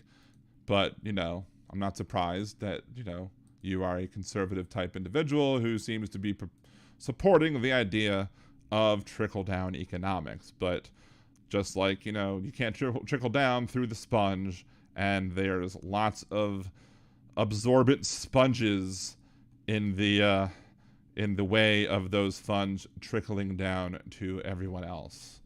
So that's what happens. That's the way it is. That's the way it be. So let's see. Hey, I am a landscaper. If I ever expand to your area, I'll give you summer of free service. All right, cool. I appreciate it.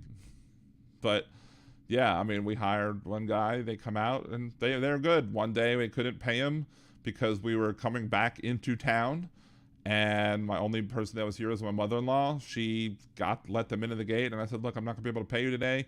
He was like, that's fine, pay us next time. I'm like, okay. So they came the other day, and we paid them for 2 weeks, and it was good. It was all good. It all worked out. So next to documents, yeah. Trump's gonna be buried next to Ivanka, next to all the documents that got buried along with her. Can you imagine if there was actually somebody who would testify to the fact that he helped put documents into Ivanka Trump's casket? Can you imagine if that was the case, and then they had to go exhume the casket, and then they actually found those documents in the casket? Would that be enough for Trump supporters to finally say, no, this is enough? Or would they just say, he's a smart business person, and he's a smart person for doing that? They would just probably find some other reason to praise him for that as well, which is just goes to show how many people in the Republican Party has just completely jumped the shark. Good business to hide them, of course. Anywho,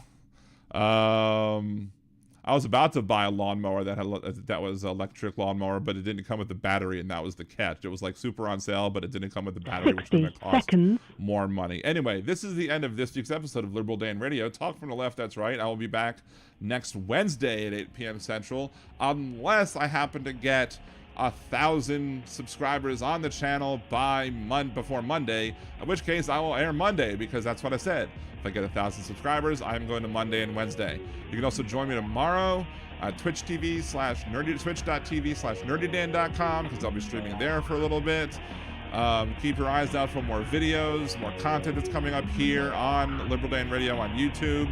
Follow me on Facebook, Liberal Dan Radio Facebook, Liberal Dan Radio on Twitter, Liberal Dan Radio on TikTok, and the Twitch channel as well to help build up those numbers too. Until next week, this is Dan Zimmerman for Liberal Dan Radio. Talk from the left, that's right. 10 seconds.